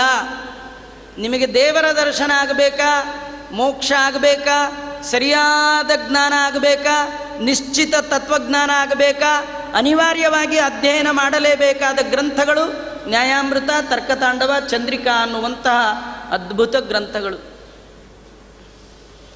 ಅದು ನಾವು ಬರೀಲಿ ಯಾವಾಗಲೂ ಬಾಯಲ್ಲಿ ಯಾವಾಗಲೂ ಅದ್ಭುತ ಅದ್ಭುತ ಅಂತಿರ್ತೀವಿ. ನೀವು ಅದನ್ನು ಓದಿದ್ರೆ ಮಾತ್ರ ಅದರ ಅದ್ಭುತ್ಯ ಅರ್ಥ ಆಗುತ್ತೆ. ಚಂದ್ರಿಕೆಯ ಒಳಗೆ ಆರಂಭದ ಒಳಗೆ ಒಂದೊಂದು ಸಣ್ಣ ಸಣ್ಣ ಶಬ್ದವನ್ನು ವ್ಯಾಸರಾಜರು ಎಷ್ಟು ಕೂಲಂಕುಷವಾಗಿ ಅದನ್ನು ಬಿಡಿಸಿ ಬಿಡಿಸಿ ಬಿಡಿಸಿ ಬಿಡಿಸಿ ಹೇಳ್ತಾರೆ ಅಂದರೆ ನಮಗೊಮ್ಮೆ ಅನ್ಸತ್ತೆ ಇಷ್ಟು ಬೇಕಾ ಅನ್ಸತ್ತೆ. ಅಷ್ಟು ಹೇಳಿದ್ರು ಅದರೊಳಗೆ ಅಷ್ಟು ಇರ್ತಕ್ಕಂಥದ್ದು ಅಂತ ವ್ಯಾಸರಾಜರು ಅದನ್ನು ತೋರಿಸ್ತಕ್ಕಂಥ ಚಂದ್ರಿಕೆ ಇರಲಿ, ನ್ಯಾಯಾಮೃತ ಇರಲಿ, ಬಹಳ ಆಶ್ಚರ್ಯ ಆಗುವಂತಹ ಗ್ರಂಥಗಳು. ನಿಮಗೆ ಹೇಳಬೇಕು ಅಂದರೆ ಇನ್ನೂ ಒಂದು ಆಶ್ಚರ್ಯ ಅಂದರೆ, ನಮ್ಮಲ್ಲಿ ಸಾಮಾನ್ಯವಾಗಿ ಸುಧಾಮಂಗಳ ಆಯಿತು ಅಂದರೆ ಮುಗಿದೋಯ್ತು ಅಂತ ಹೀಗೆ ಅಂದ್ಕೊಂಡಿರ್ತಾರೆ. ಮೊನ್ನೆ ಪಾಠ ಮಾಡುವಾಗ ಸ್ವಾಮಿಗಳು ಹೇಳಿದ ಮಾತು, ಸುಧಾ ಪಾಠ ಆದಮೇಲೇ ಚಂದ್ರಿಕಾ ಪಾಠ ಮಾಡೋದು. ಅಲ್ಲಿವರೆಗೂ ನಿಮಗೆ ಬರೀ ಚಂದ್ರಿಕಾ ನೇರ ಹೋಗ್ಬಿಟ್ರೆ ಗೊತ್ತಾಗೋದಿಲ್ಲ. ಚಂದ್ರಿಕಾ ಒಳಗೆ ಮಧ್ಯ ಮಧ್ಯ ಸುಧಾ ವಾಕ್ಯಗಳನ್ನು ವ್ಯಾಸರಾಜರು ಉದಾಹರಿಸ್ತಾರೆ. ಸುಧಾ ಒಳಗೆ ಜಯತೀರ್ಥರು ಹೀಗೆ ಹೇಳಿದ್ದಾರೆ, ನೀವು ಸುಧಾನೇ ಓದಿಲ್ಲ, ಈಗ ಚಂದ್ರಿಕಾಗೆ ನೇರ ಹೋಗ್ತೀರಿ ಅಂದರೆ ಸುಧಾದಲ್ಲಿ ಹೇಳಿದ್ದಾರೆ ಅಂದರೆ ಗೊತ್ತಾಗಬೇಕಲ್ಲ, ನಿಮಗೆ ಗೊತ್ತಾಗಲ್ಲ. ತತ್ವಪ್ರಕಾಶಿಕಾ ವಾಕ್ಯಗಳು, ಶ್ರೀಮನ್ ನ್ಯಾಯ ಸುಧೆಯ ವಾಕ್ಯಗಳನ್ನು ವಿಮರ್ಶೆ ಮಾಡಿ ವ್ಯಾಸರಾಜರು ತಮ್ಮ ಚಂದ್ರಿಕೆ ಒಳಗೆ, ತಾತ್ಪರ್ಯ ಚಂದ್ರಿಕೆ ಒಳಗೆ ಕೊಡ್ತಾ ಇದ್ದಾರೆ ಎಂದ ಮೇಲೆ ಅವರ ಆ ಬುದ್ಧಿಮತ್ತೆ, ವ್ಯಾಸರಾಜರ ಯೋಚನಾ ಶಕ್ತಿ, ಅವರ ಯೋಗ್ಯತಾ, ಅದನ್ನು ಅವರ ಗ್ರಂಥಗಳ ಒಳಗೆ ಅವರ ಆಕೃತಿಯನ್ನು ನೋಡಿದಾಗ ನಿಮಗೆ ಅವರ ಆಶ್ಚರ್ಯ ಗೊತ್ತಾಗುತ್ತೆ. ಇಂತಹ ವ್ಯಾಸರಾಜಗುರು ಸಾರ್ವಭೌಮರು ಸಣ್ಣ ವಯಸ್ಸಿನಲ್ಲಿ ಶ್ರೀಪಾದರಾಜರ ಬಳಿ ಅಧ್ಯಯನ ಮಾಡುವ ಪ್ರಸಂಗ, ಕೇವಲ 18ರ ತಾರುಣ್ಯದ ಒಳಗೆ ಸಮಗ್ರ ಸರ್ವಮೂಲವನ್ನು ಅಧ್ಯಯನ ಮಾಡಿದ ಮಹಾನುಭಾವರು. ಮತ್ತು ಒಮ್ಮೆ ಹೇಳಿದರೆ ಮುಗಿದೋಯ್ತು, ಇನ್ನು 2ನೇ ಬಾರಿ ಹೇಳುವ ಹಾಗಿಲ್ಲೇ ಇಲ್ಲ ವ್ಯಾಸರಾಜರಿಗೆ ಪಾಠ. ಶ್ರೀಪಾದರಾಜರಂಥ ಮಹಾನುಭಾವರ ವಾಗ್ಗರಡಿಯ ಒಳಗೆ ವ್ಯಾಸರಾಜರು ಅನೇಕ ವರ್ಷಗಳ ಕಾಲ ಕೂತು ಅಧ್ಯಯನ ಮಾಡಿದ್ದಾರೆ. ಆ ಸಂದರ್ಭದಲ್ಲಿ ನಡೆದ ಒಂದು ಘಟನೆ, ಸಮಗ್ರ ಮಧ್ವಶಾಸ್ತ್ರ, ಆಚಾರ್ಯರ ಶಾಸ್ತ್ರದ ಒಳಗಿನ ತಿರುಳೇನು, ತತ್ವಗಳೇನು, ನಮಗೊಮ್ಮೆ ತಲೆ ಒಳಗೆ ಸಮಗ್ರ ಸರ್ವಮೂಲದ ಒಳಗಿರುವಂಥ ಪ್ರಮೇಯಗಳು, ಆಚಾರ್ಯರು ಸಿದ್ಧಾಂತದಲ್ಲಿ ಏನು ಕೊಡುಗೆ ಕೊಟ್ಟಿದ್ದಾರೆ ಅದನ್ನು ತಿಳ್ಕೊಳ್ಬೇಕು ಅಂದಾಗ ವ್ಯಾಸರಾಜರು ಮಾಡಿದು ಒಂದು ಸ್ತೋತ್ರ ಶ್ಲೋಕ, ಸಮಗ್ರ ಮಧ್ವಮತದ ಒಂದು ತತ್ವಗಳು, ಪ್ರಮೇಯ ನವಮಾಲಿಕೆ, 9 ಪ್ರಮೇಯಗಳನ್ನು ವ್ಯಾಸರಾಜರು ಒಂದೇ ಶ್ಲೋಕದಲ್ಲಿ ಕ್ರೋಢೀಕರಿಸಿ ಹೇಳಿರ್ತಕ್ಕಂಥದ್ದು.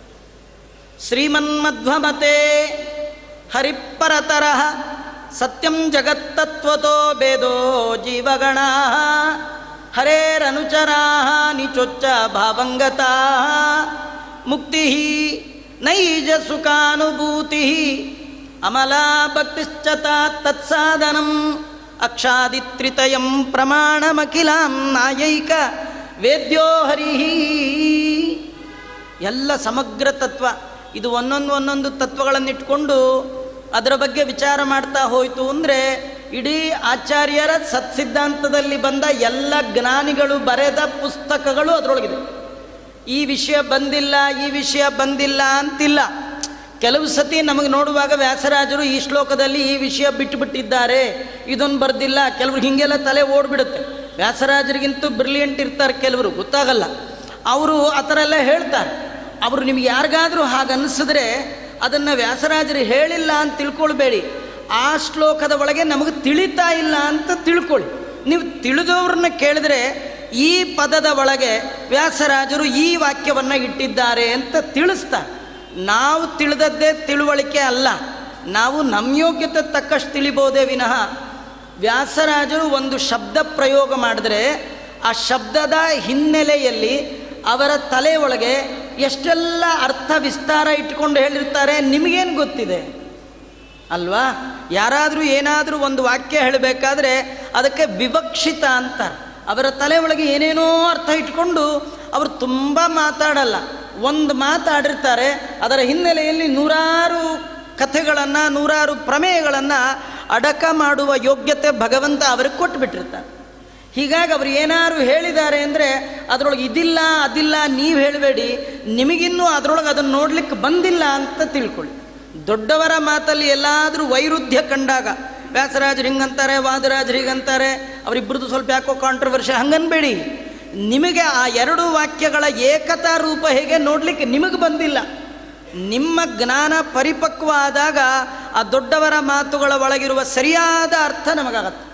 ನೋಡಿ, ಶೇಕ್ಸ್ಪಿಯರ್ ನಾಟಕ ಅರ್ಥ ಆಗಬೇಕಾದ್ರೆ ನಿಮಗೆ ಇಂಗ್ಲೀಷ್ ಬಂದರೆ ಸಾಕು, ಗ್ರಾಮರ್ ಬಂದರೆ ಸಾಕು. ಶೇಕ್ಸ್ಪಿಯರ್ ಫೋಟೋ ಇಟ್ಕೊಂಡು ಪ್ರದಕ್ಷಿಣೆ ಮಾಡಿ ಕೈ ಮುಗಿದ್ಬೇಕಿಲ್ಲ.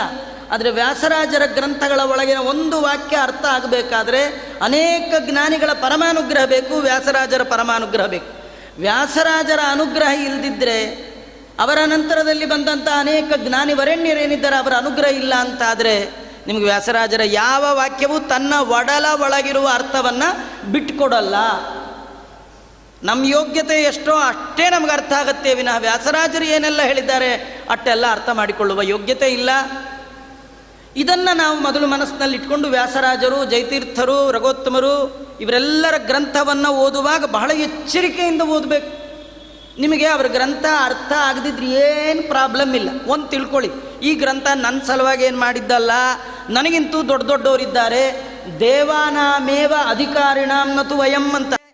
ಫಸ್ಟ್ ರೋ ಒಳಗೆ ಕೂತು ಓದುವ ವಿದ್ಯಾರ್ಥಿ ಯಾರು ಗೊತ್ತಾ? ನಾವು ನೀವಲ್ಲ, ರಾಘವೇಂದ್ರ ಸ್ವಾಮಿಗಳು. ವ್ಯಾಸರಾಜರ ಗ್ರಂಥಗಳ ಅರ್ಥವನ್ನು ಸರಿಯಾಗಿ ಮಾಡ್ಕೊಳ್ಬೇಕು. ಅದು ರಾಯರಂಥವ್ರಿಗೆ ಮಾತ್ರ. ಅವರು ರಾಯರನ್ನು ದೃಷ್ಟಿಯಲ್ಲಿಟ್ಕೊಂಡು ಈ ಗ್ರಂಥ ಬರೆದದ್ದೇವಿನ ನಮ್ಮನ್ನು ನಿಮ್ಮನ್ನಲ್ಲ. ದೊಡ್ಡ ದೊಡ್ಡ ಜ್ಞಾನಿಗಳು ಗ್ರಂಥವನ್ನು ಬರೆಯುವಾಗ ತಮಗಿಂತೂ ಅವರರಾಗಿರ್ತಕ್ಕಂಥ ದೇವಾನುದೇವತೆಗಳು ಬಂದು ಅಧ್ಯಯನ ಮಾಡಲಿ. ಆ ಪುಸ್ತಕ ನೀವು ಹಿಡ್ಕೊಂಡು ಯಾಕೋ ಸರಿಗಿಲ್ಲ ಅಂದರೆ, ಇನ್ನೂ 5ನೇ ಕ್ಲಾಸ್ 10 ಸತಿ ಫೇಲ್ ಆದವನು, ಅವನು ಯಾವುದೋ ಗ್ರ್ಯಾಜುಯೇಟ್ದೆ ಅವನೋ ಪ್ರಾಬ್ಲಮ್ ಹಿಡ್ಕೊಂಡು ಕೂತ್ರೆ ಅವನ ತಲೆ ಒಳಗೆ ಏನೋ ಹೋಗ್ಲಿಕ್ಕೆ ಸಾಧ್ಯವೇ ಇಲ್ಲ. ವ್ಯಾಸರಾಜರ ಗ್ರಂಥಗಳು, ನಾನು ಹೇಳಿದ್ನಲ್ಲ ಆಗಲೇ, ನಮ್ಮ ಮಧ್ವ ಸಿದ್ಧಾಂತದ ಮೇರು ಕೃತಿ ಎನ್ನುವಂತಹ ಶ್ರೀಮನ್ ನ್ಯಾಯ ಸುದಯ ಮಂಗಳ ಆದಮೇಲೇ ವ್ಯಾಸರಾಜರ ಗ್ರಂಥವನ್ನು ಮುಟ್ತಾರೆ. ಬೇರೆ ಪದ ಗಿದ ಹೇಳುವಾಗಾದರೂ ಸುಧಾ ಓದಿ ಪದ ಪಾಡು ಅಂತಾರಲ್ಲ, ಚಂದ್ರಿಕಾ ಮುಟ್ಟಬೇಕಾದ್ರೆ ಸುಧಾ ಮಂಗಳ ಮಾಡ್ಕೊಂಬ ಅಂತ. ಅಂಥ ಗ್ರಂಥವನ್ನು ಕೊಟ್ಟವರ ಬಾಯಲ್ಲಿ ಒಂದು ವಾಕ್ಯ, ಒಂದು ಶಬ್ದ ಬರುತ್ತೆ ಅಂದರೆ ಅದರ ಹಿನ್ನೆಲೆ ಒಳಗೆ ಏನೆಲ್ಲ ವಿಶ್ವರೂಪ ಇದೆ, ಅರ್ಥದ ವಿರಾಟ್ ರೂಪ ಅದರ ಒಳಗಿರುತ್ತೆ. ಅದನ್ನು ದೊಡ್ಡವರ ಬಾಯಿಂದ ಮಾತ್ರ ಚಿಂತನೆ ಮಾಡುವಂಥದ್ದು. ಇವತ್ತು ಯೋಗವಾಗಿ ವ್ಯಾಸರಾಜರ ಈ ಪ್ರಮೇಯ ನವಮಾಲಿಕೆಯಲ್ಲಿ ಒಂದು ಪ್ರಮೇಯವನ್ನು ಸ್ವಲ್ಪ ಕಿಂಚಿತ್, ನಾನು ಆಗಲೇ ಹೇಳಿದೆ, ನಾವೆಲ್ಲ ಝೀರೋ ಕ್ಯಾಂಡಲ್ ಇದ್ದಾಗೆ, ವ್ಯಾಸರಾಜರು ದೊಡ್ಡ ಟ್ರಾನ್ಸ್ಫಾರ್ಮರ್ ಇದ್ದಂಗೆ, ಬೇಕಾದಷ್ಟು ವಿದ್ವತ್. ಅದು ಇದೆಲ್ಲ ವಿದ್ಯುತ್, ಅದು ವಿದ್ವತ್. ವ್ಯಾಸರಾಜರು ವಿದ್ವತ್, ದೊಡ್ಡ ವಿದ್ವತ್.